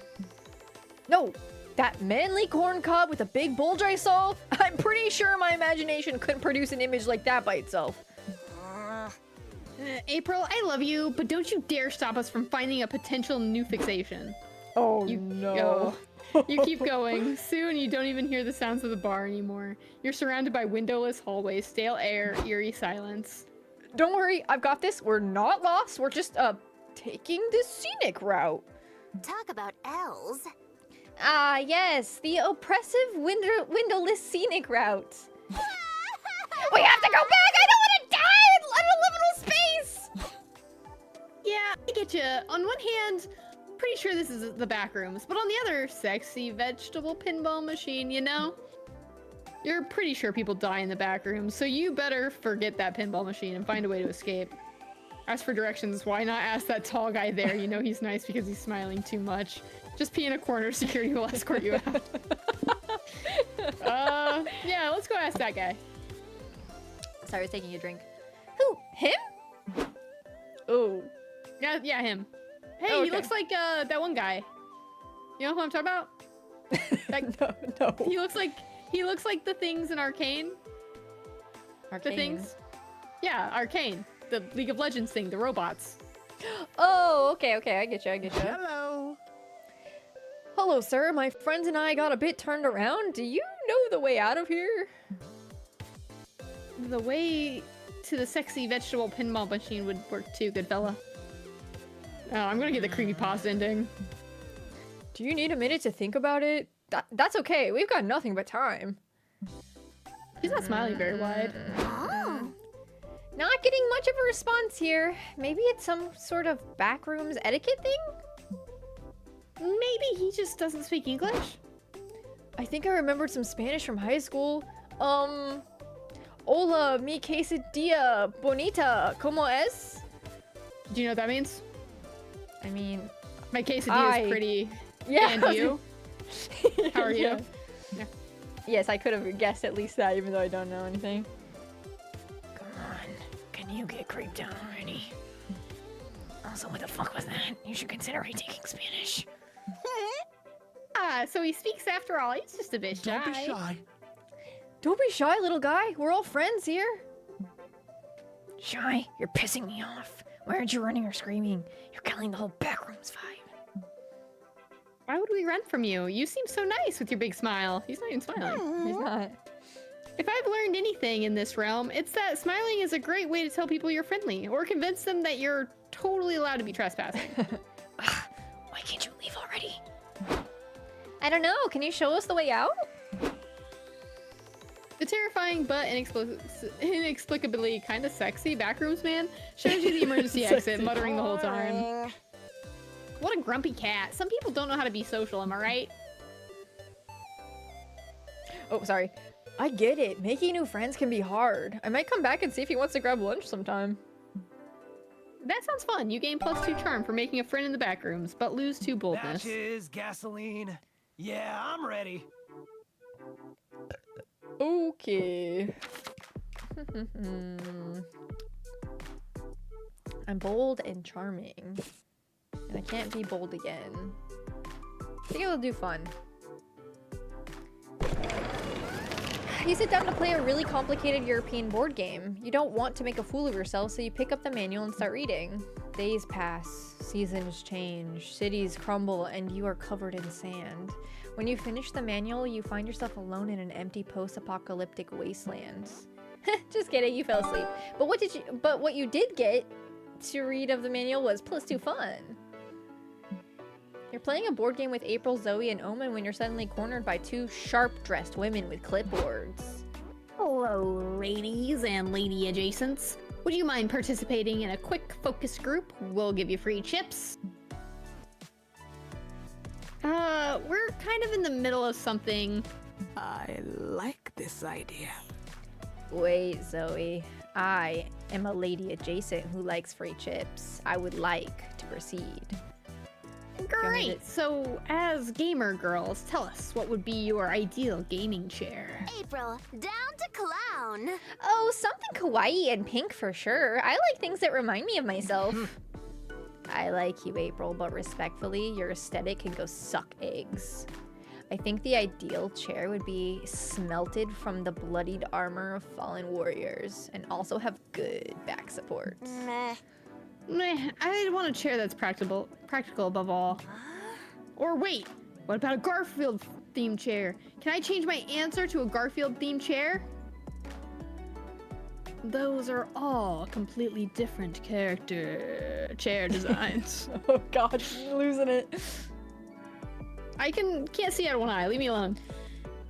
Our Did- company is trying to design a gaming chair that appeals to women. Can't you 3 agree on what women like? Do you need to stop? No, I'm fine. Wait, let me play my tiny violin. Here's a thought. Maybe our gaming chair preferences aren't informed by our gender. Gaming chairs not being defined by gender. That's intriguing. But we still need to arbitrarily divide our consumers to widen our offer. You have any ideas? Come on, you gotta earn those chips. You're not enthused about helping a big corporation, but there's free chips on the line, so invent a binary! People who think how you sit in a chair says a lot about your personality, and normal people. People who trust chairs, and people who fear that any chair is secretly a wizard in disguise who wants to touch their butt. Oh, these are the two, like, categories. There's people who trust chairs, and then there's people who fear the that was too funny, I think. Indeed. Good point. Wizards often shapeshift into chairs to catch you by surprise and murder you, or touch your bottom. Depends if it's a murdery wizard or a pervy wizard. That's why I always sit perched like an owl on a branch so that my butt never touches the chair directly. Good answer, good answer. What are you talking about? Chairs are just chairs. This is just Damien's typical nonsense. Oh, April, you sweet summer child. I've been alive for eons. I've seen it all, and trust me, wizards shapeshift into chairs a lot. It's like the third best hiding spot to murder you. First best if they want to touch your butt. I don't think so. I feel like you're all trolling me. We are not. In fact, I've been double checking for the last 5 minutes, and Omen stabs Zoe's chair. It shapeshifts into a wizard who screams, "Curse you!" and runs off. See? And because I was perching like an owl, he never got to touch my butt. I win. I can never trust chairs again. Well, at least April is now wiser and more paranoid, all thanks to you. Also, you gave those corporate shills some good insight. They decided to sell gaming chairs with a not a wizard seal of quality. You gain +2 smarts for your knowledge of shapeshifting and for outsmarting wizards, but lose -2 charm. You reap what you sow, Yeah, that one was darling. just too wild, while the other one's kind of normal. So I want to go with the wild one. I get you. Near the merch hall, you find a mysterious fortune-telling machine. There's a sign that says, "Ask a wish and Zoltar will grant it." Originality is not your strong suit, so you ask to be big.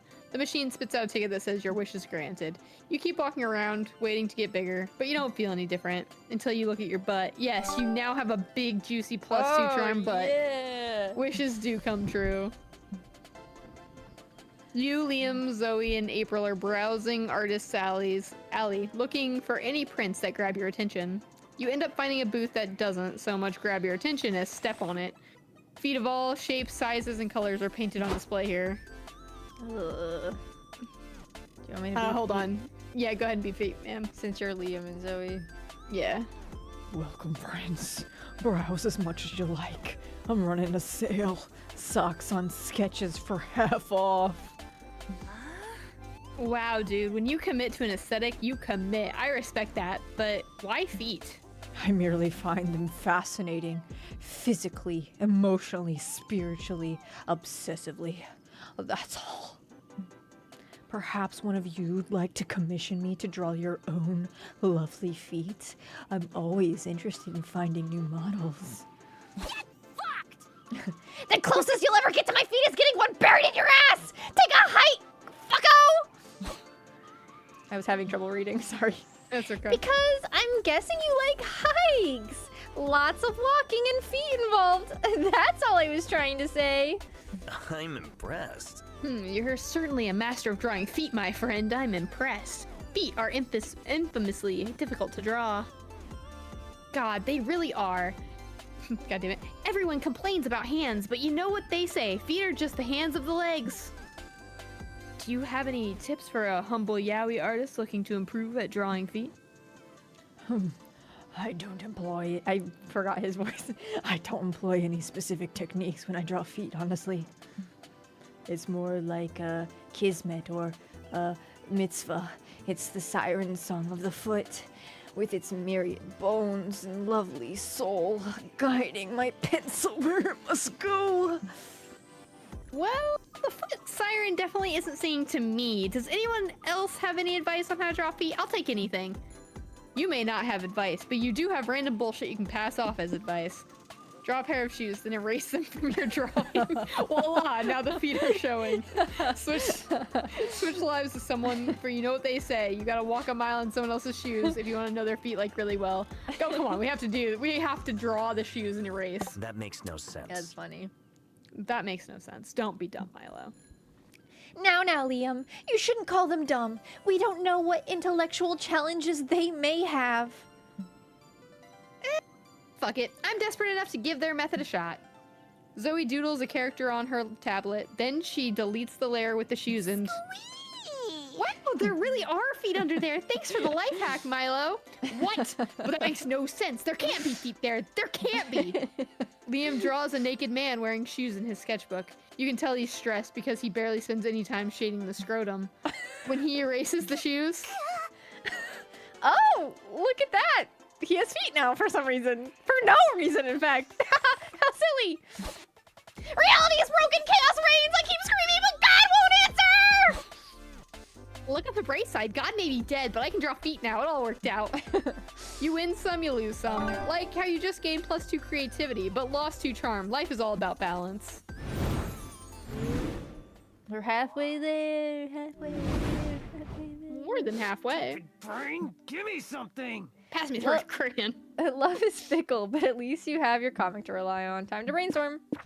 What's a red flag you can't let slide on a first date? They lack street smarts, they don't own even a single cow, reducing the chances of having tasty chalky milk whenever you want. Their appealing cooking skills are a lie as they are being controlled by a rat under their hat. Ratatouille. Ratatouille.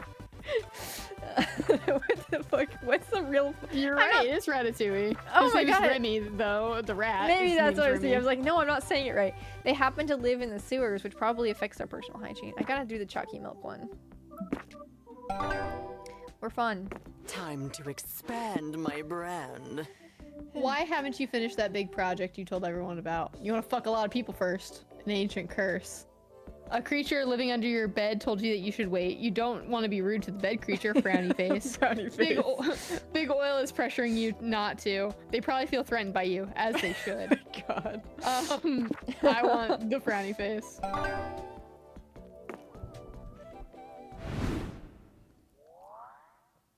Do you think our dates are gonna go with us? Let's go punch somebody. Maybe yours. You have a lot of boldness. Yeah, I'm gonna be more bold too. You decide to walk around the lobby, which is the most intimidating activity at the Wait, con for anyone. I need to be bold to know what my cosplay is. Or do we know what Milo's is? Well, yeah, Astarian. Oh, yeah, right. Never mind. You decide to walk around the lobby, which is the most intimidating activity at the con for anyone who's not a social butterfly. Some random people ask you to take a pic of them. You're forced to push people around to actually move. You even say bless you to someone who sneezed. Look at you socializing. You have +2 boldness. Some die-hard Liam Prom readers have organized an unofficial meetup in the lobby. Zoe's so flattered that she decides you all should crash it. Aldrich Cutie reporting for duty. Everybody, I just want to thank you all for showing so much love to my little fanfic. It means a lot to me. The goddess speaks. It is an honor to worship your holy work, Zoe. A most divine honor. You know, I think I'm finally beginning to understand the appeal of this fandom thing. Greetings, minions. If I had known the extent to which it allowed Zoe to control her minions, I would have gotten on board a long time ago. I don't control my fans. They're just really, really into the silly story I wrote. I see. You used a written spell to make them do your bidding. That is smart. April, help me out here. Let me put it this way. Zoe could convince her fans to, I don't know, murder someone on her behalf with 0 chance of it ever getting traced back to her. But she chooses not to. Make sense? Well, I do not care if Zoe shirks the powers available. Oh my god. Well, I do not care if Zoe shirks the powers available to her. I want to make the fandom do a thing! Please? Okay, fine. Just don't make them do anything too fucked up, alright? Are you for real? Never mind. I don't like the look on your faces. Damien, what do you want to make the fandom do? If we all work together, we can devalue the euro. That's just like so random. Stand on top of each other and build a huge fandom pyramid to see if you can all finally fulfill your dream of touching the sky. These are both so fucking stupid. I wanna see how this one plays out though. Yes, let us conquer the sky. I will crush that blue bitch beneath my heel. Does she know she can't touch the sky? She's finally interested in something that doesn't involve murder. Fuck the naysayers. You're too busy helping Omen and the Liam Prom fans build the coolest, tallest monster pyramid ever seen. 30 minutes later. Punch the sun. Yeah. They're never gonna give up, are they? Can't you, like, make the sky solid or something? Sorry, but no. Doubt it. My powers aren't what they used to be before I transitioned to mortal kind. Quiet down there! We are trying to accomplish something grand here. And you were so close to greatness, but then someone at the base of the pyramid rudely breaks their ankle, and the whole thing comes tumbling down. Ah!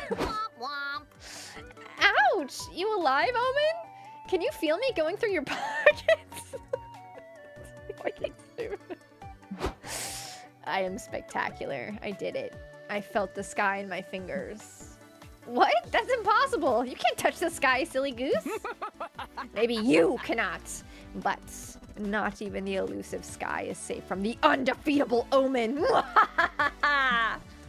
What's she talking about? Is there really a sort of roof or dome on the sky? I'm sure Omen just imagined it. Should we check? Nah, some things are better left unknown. Owen makes the fans buy her hot dogs to celebrate her magnificent triumph. She even gives you one. It tastes like +2 creativity and a hint of -2 smarts. Right after I touch up my makeup. I'll go. You sit down to watch that. Yeah, Steve, because Steve. After a riveting panel about anime titty jiggle physics, you, April, Doug, and Zoe attend a panel being held by some representatives from Twatch. Oh, damn it, these people again. Hello, loyal customers. We have some exciting changes to announce. Starting next week, all Twatch users will have to pay a monthly subscription to use the site. Isn't that exciting? Oh, wait, don't leave. We haven't even told you that we're adding ad breaks within the ad breaks yet. Yikes. Ah, shit, this is bad. April, are you okay? Yeah, of course. This is great news. Additionally, as an affiliate, I can't say anything bad about Twatch or any of its subsidiary companies. Honk honk.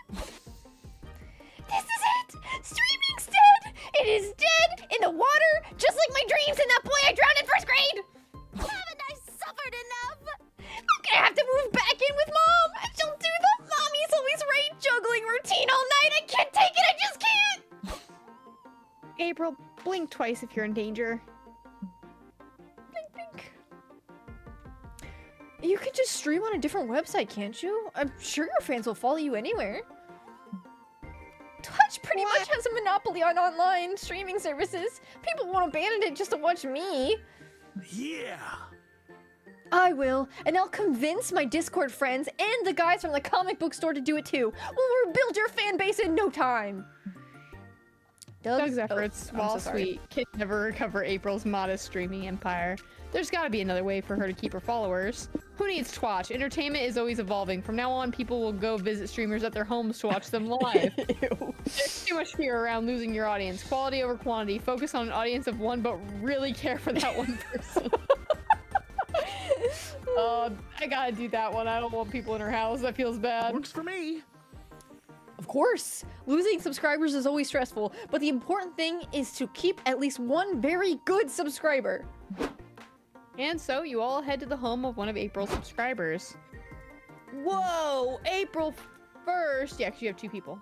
April 1st, your favorite clown! The one and only. You've just been promoted to my most very good subscriber. You'll be my audience of one from now on. The honor is all yours. Oh, that's cool, I guess. Do you want to come in? I was just playing some games. Perfect! I can do a gaming stream. Show me your setup. April's most very good subscriber shows you all his computer. April sits down and plays Minecraft for a while. Hey April, when's it my turn to play? Oh, she's too focused on the game to read chat right now. The best way to make sure she sees your comment is to pay $3 to highlight it. Do you have $3? Actually, it cost 3 back when April had tons of subs. Now that she's got an audience of 1, she should charge 800 to highlight comments. Good thinking. Good point. Can you give me $800? Then as April's moderator, I'll pass your comment directly to her to make sure she replies to you. I want you all to get out of my house. Okay, we'll tell April. That'll be $100 or $800, please.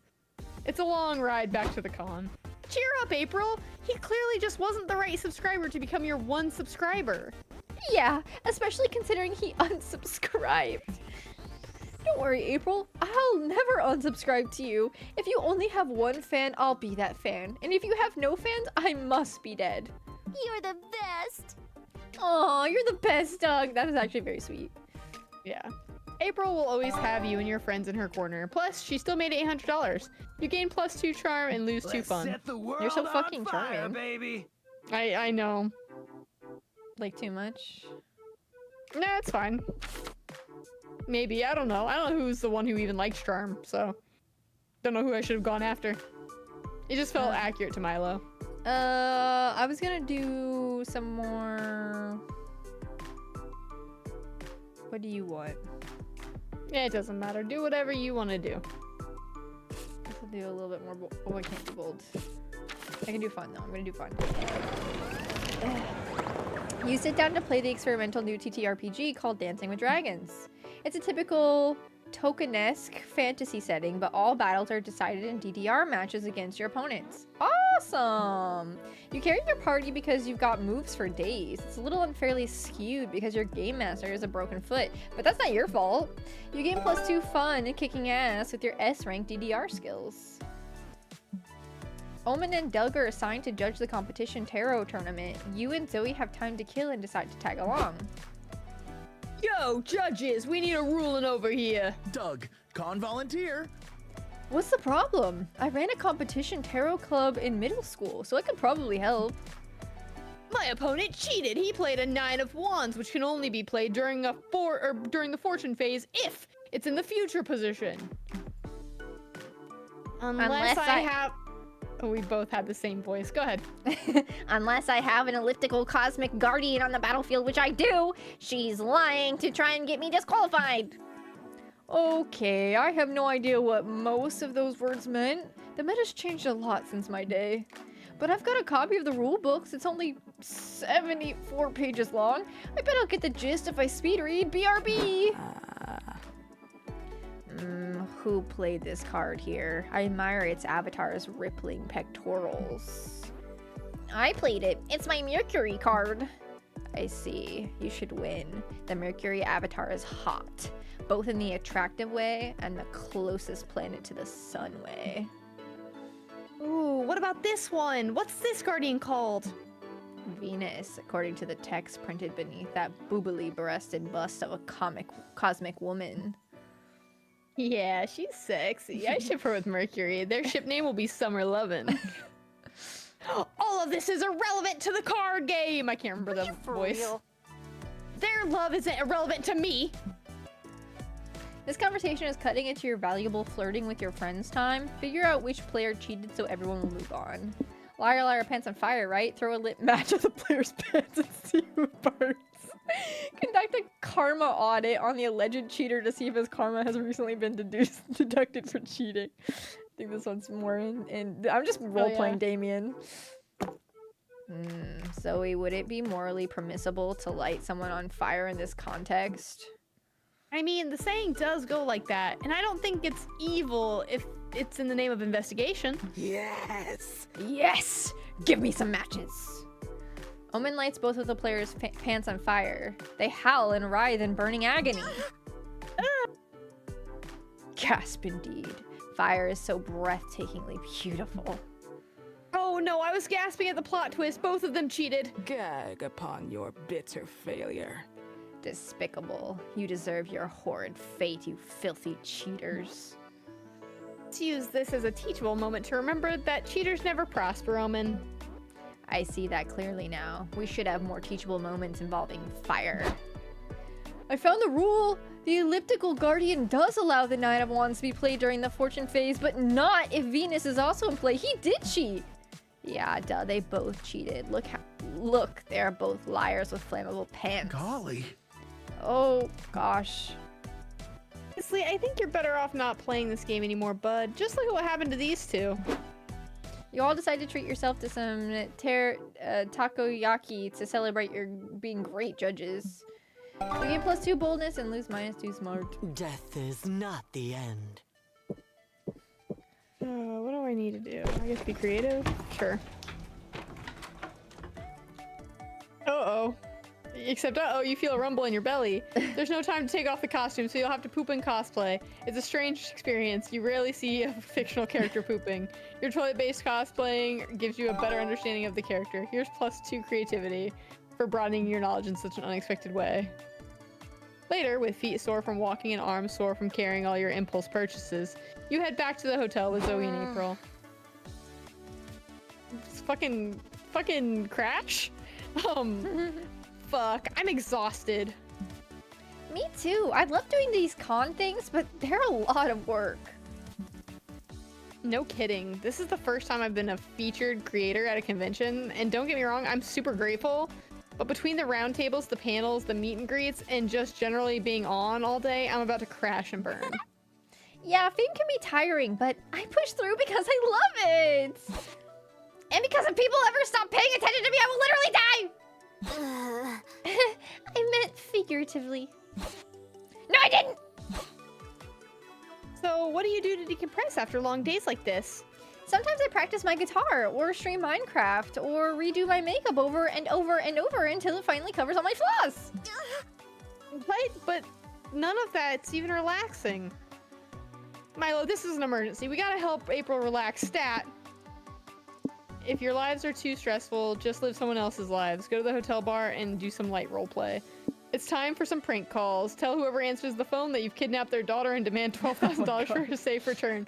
Pranked. Pranked. This one seems like fun or creativity, so I think I'll do that one. Yep. The other one seems bold. That's great! Okay, I'm so tired of being camera ready 24/7. It'll be nice to be a regular gal for once. You all arrange to arrive separately so you can act like you just met. You enter the bar a bit later and find Zoe drinking a beer in a booth. Hello! Hello, stranger. I'm Dr. Penelope Torrance. My passions are open heart surgery and kaijus. Kaijus, which is what brought me to this con. Those things are very similar, you know? Yeah. Nice to meet you. I'm Ben Bottle, the inventor of bottles. I came to this bar to see my inventions at work. Oh, and who's that at the bar? Another complete stranger I'm dying to meet. Let's say hi. I'll kill you! Everybody get on the fucking ground! This is a robbery! the fucking fires a gun into the air. Everyone screams and hides as she grabs the cash. The fact that her mask is like over her ponytail that is huge is making me laugh. I didn't expect the firing of a gun. Like, Yeah. April, what the hell are you doing? Who's April? I'm Velma Valentine, wanted criminal, but the cops will never take me alive! April, this isn't what roleplay is. Fucked! April's not here, motherfucker! She shoots you in the leg and flees the scene. Damn, why do so many of your plans end with you bleeding out? Damn. Don't worry, Bottle. I'm a doctor. I'll save you. Zoe, you're not a... Shh, save your strength. You'll need open heart surgery. Good thing I love doing those. Oh my god! Bartender, get me your sharpest kitchen knife and your strongest liquor. Oh, and pour Ben a drink too. They'll need it. Oh my god, it's over for Milo. Jesus. Yeah, they're gone. Yeah. You pass out and later wake up in a hospital bed. Hey, Milo. Sorry I kind of fucked you up back there. Turns out open heart surgery is a lot harder than it looks. That's so funny considering my heart is literally on my chest. That was cool! At least you seem okay now. Can I make it up to you by treating you to a fancy dinner? I've recently come into a lot of cash. You suppose that's a fair trade. You go to a fancy restaurant in your hospital gown, gaining +2 creativity but losing 2 fun. Oh. Like, that went south so fast. Yeah, I Everybody really choose a did. celebrity. Say your choice out loud. A celebrity. Ben Platt. Okay, I don't Guy even in know Dear Evan Hansen. Okay. I'm gonna say Zoe Deschanel because that's the first person I guess who came into my mind. Okay. How unsurprising it would be to learn that they're secretly part of the furry community. Yours is not. Yeah, mine.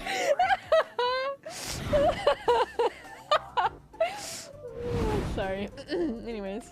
Who Oh wants the shit, they're together. refreshments? No, I have to pee again too. Okay, go piss, girl. Is this the last one though? Yeah, I'm just gonna go sit on a table. Oh, okay. Okay, I'm gonna do the BRB screen, but they should still be able to hear you. So if you don't want them to, mute yourself. It's fine. Okay, I'll be right back.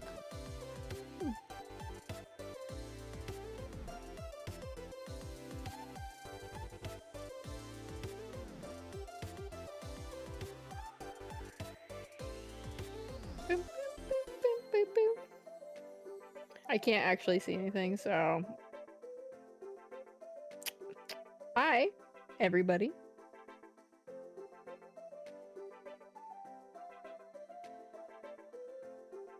My go-to is always April. I just really like April as a character in this game.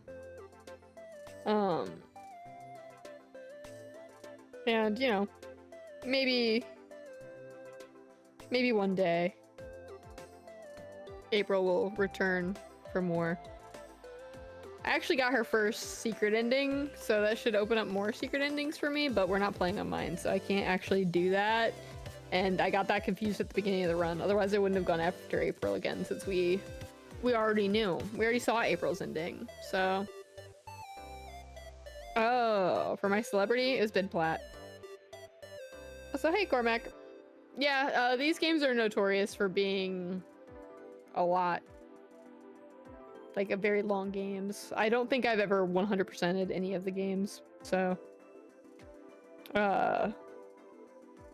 I don't know much about him aside from the whole Dear Evan Hansen movie debacle that happened, and he was also in Pitch Perfect, and that's kind of all I know about him.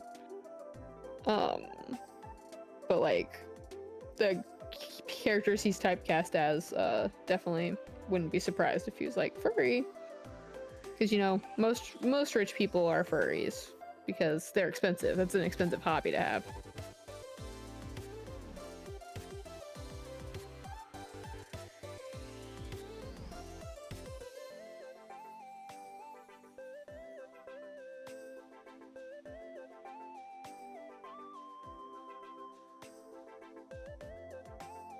Welcome back. It's me, I'm back. Should I sit at the thing by myself or should I call somebody? I don't know. I don't even know who I can call. I can call somebody. Vera! Vera! Miranda too! And Scott! At one spicy level. I was both Miranda and... Well, no, you were Vera, I think. I'll give Vera a call. Hang out. You invite Vera to join you at the con. A nerd con? Ugh. But I do need an excuse to get out of this awful board meeting, so sure, see you soon. Vera, tell us, what is your type? What a generic and stupid question. I don't like people who ask stupid questions. Be less stupid, thanks. So Well, bad news. Bad news. Bad news about my 6. The red ass is ready to sit. Also, I'm not really sure you have time to... No, I just wanted to do something.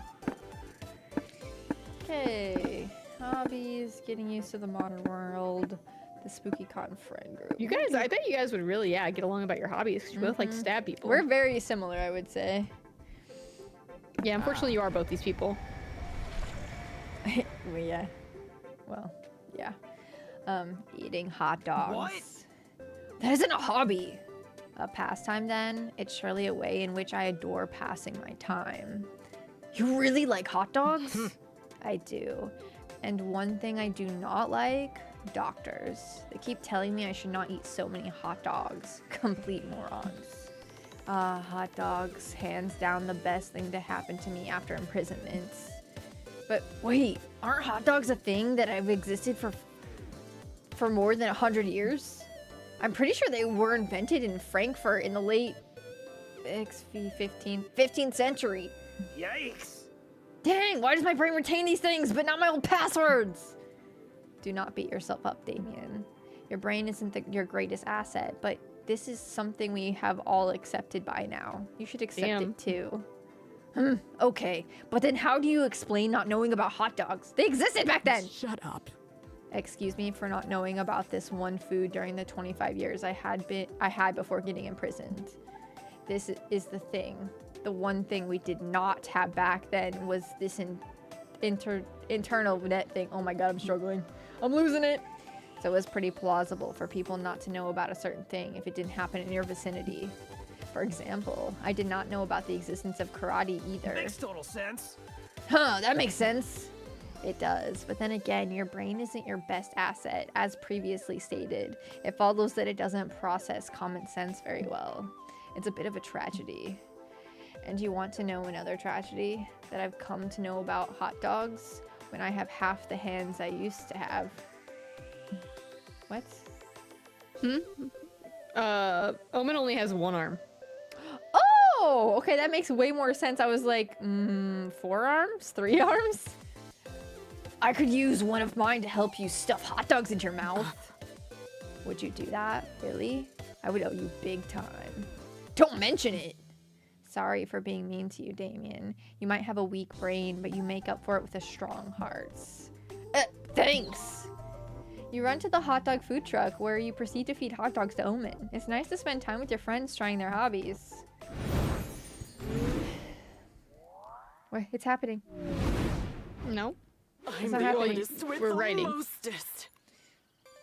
Before you know it, the con's almost over. It's time to put the finishing touches on your comic. Bring it home with one last brainstorming sesh. What's illegal, or what's legal but should be illegal? Telling people Santa isn't real. People deserve magic in their lives. Getting a tattoo of someone else's mom. Just get a tattoo of a skull. It's cooler, and you can always pretend it's the skull of someone else's mom. Stealing someone's identity. Nothing is as attractive as being yourself, except maybe being someone more attractive. I gotta rethink this one. Misusing internet slang. If you're not in on the joke, don't even try. This one. Yeah. I'm so fucking charming. Underrated activities for a third date. Punching cherry trees until they blossom for you and your date. Practice for the test you gotta pass to get your kissing license. It's a thing. Studying contraception. You'll look responsible while also hinting that you want to fuck. Reading chapter 53 from Don Quixote's second volume. A truly thrilling page turner. Fucking Don Quixote.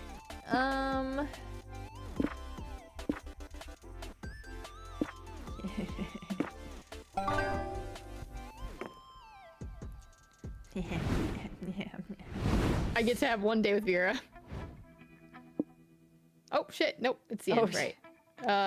Well, April, I'll give it a shot. You're gonna say no, but I'll give it a shot.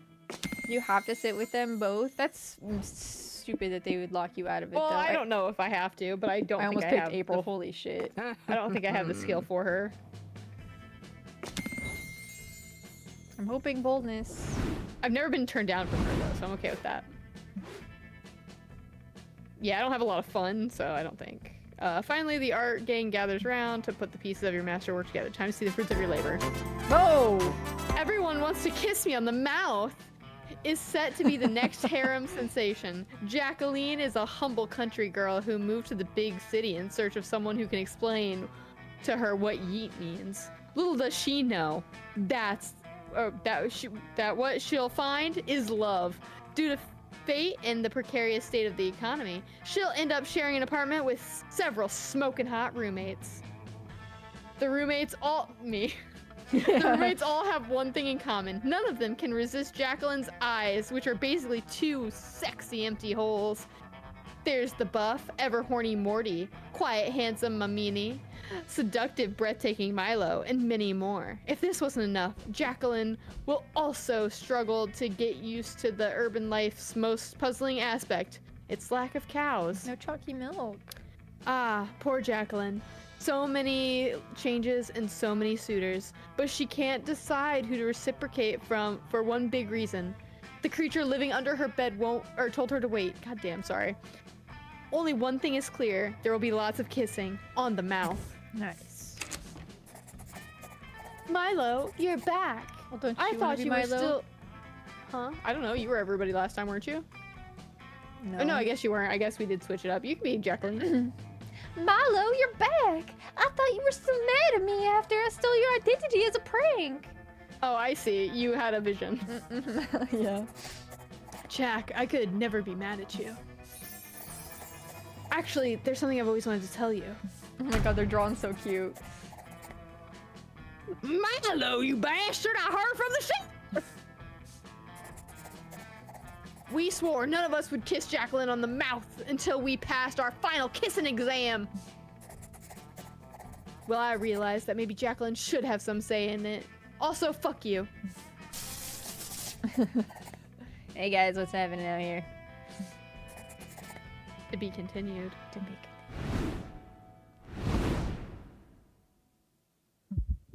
Uh-oh, I did go first though. Oh, why did you go first? I think I'm gonna get You have so much bold, you're fine. I feel like Omen may be like smart because it was like the whole like, oh, your brain's not your best aspect, and she really did shit on you there. I didn't get yeah.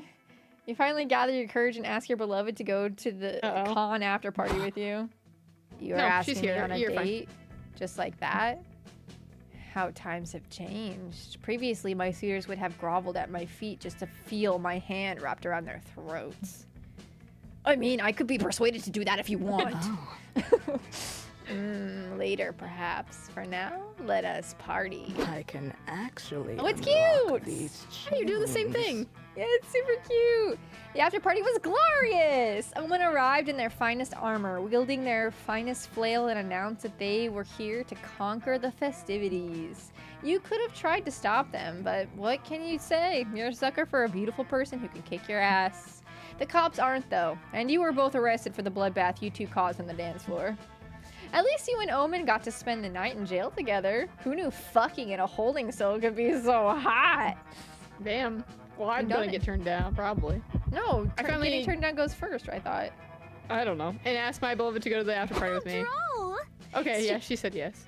Sure, I'd love to be your date to the party. Yeah, as long as the picture doesn't fill in, you're good. But if anyone from my agency sees us, I'm telling them you're a wealthy fan who paid $100 to go out with me, okay? You could send me that $100 in a few weeks. I take cash, check, and cryptocurrency. Honk honk, this'll be fun! I'll turn my phone off for a while. The after party was amazing. After midnight, April snuck you into the after party that's only for the con's most famous guests. You spent the night rubbing elbows with former child stars, washed up Power Rangers, and viral influencers you've never heard of. But you mostly rubbed elbows with April, who kept your arm linked in hers all night long. It's fun being arm candy. Aw, I like that one was more platonic than the other one. Cute. Also, I want to say that the whole reason I wanted to voice Nico was that Nico has a gangster outfit, and I wanted to do the voice that you just did for that squeaky toy, and that never happened for any of Nico's things. Sorry. Before we knew it, the con had ended. Same ending. Yeah, I'm just gonna skip it because we watched this. Yeah. I unlocked a new plotline. But it's like, yeah, I like it. It makes me kind of sad, honestly. I also unlocked a new plotline. And What, a new the outfit game for or the Omen. song? How do I see my new outfits? You go into the gallery. You go into the little like skull, and then you go to new, and then you Art can change their gallery outfits. first? Yeah. Skull. Yep. And then you go to Omen, and then you can change their outfits. You should have one for Liam too. Oh, wow, I have a lot for... I don't have one for Liam. Weird. I have one... You don't have one for Liam? Oh, wait. Never mind, hold on. I'm gonna say, he has a bunch for me. Yeah, well, I have 3. He's got a sweater, and he's got... I can't remember the name of the... Zoe's pajamas are so fucking cute. I like the boob inspector one. Yeah, I am sad that you never met the free hug guy who I kept meeting. He's like really strong and like hot. And like I met him so many times, but you didn't get to meet him a single time. So sad. Yeah. This is good. I like this. Oh, you also didn't get the fucking I can't show everybody, so I'm just going to share this with you, Danielle. You didn't get the fucking gross like end to the feet guy's painting. Oh, where yeah. He draws an anime girl with big feet. Nice. Anyways, I guess that's where we'll end it. This was fun. My throat hurts, but this was fun.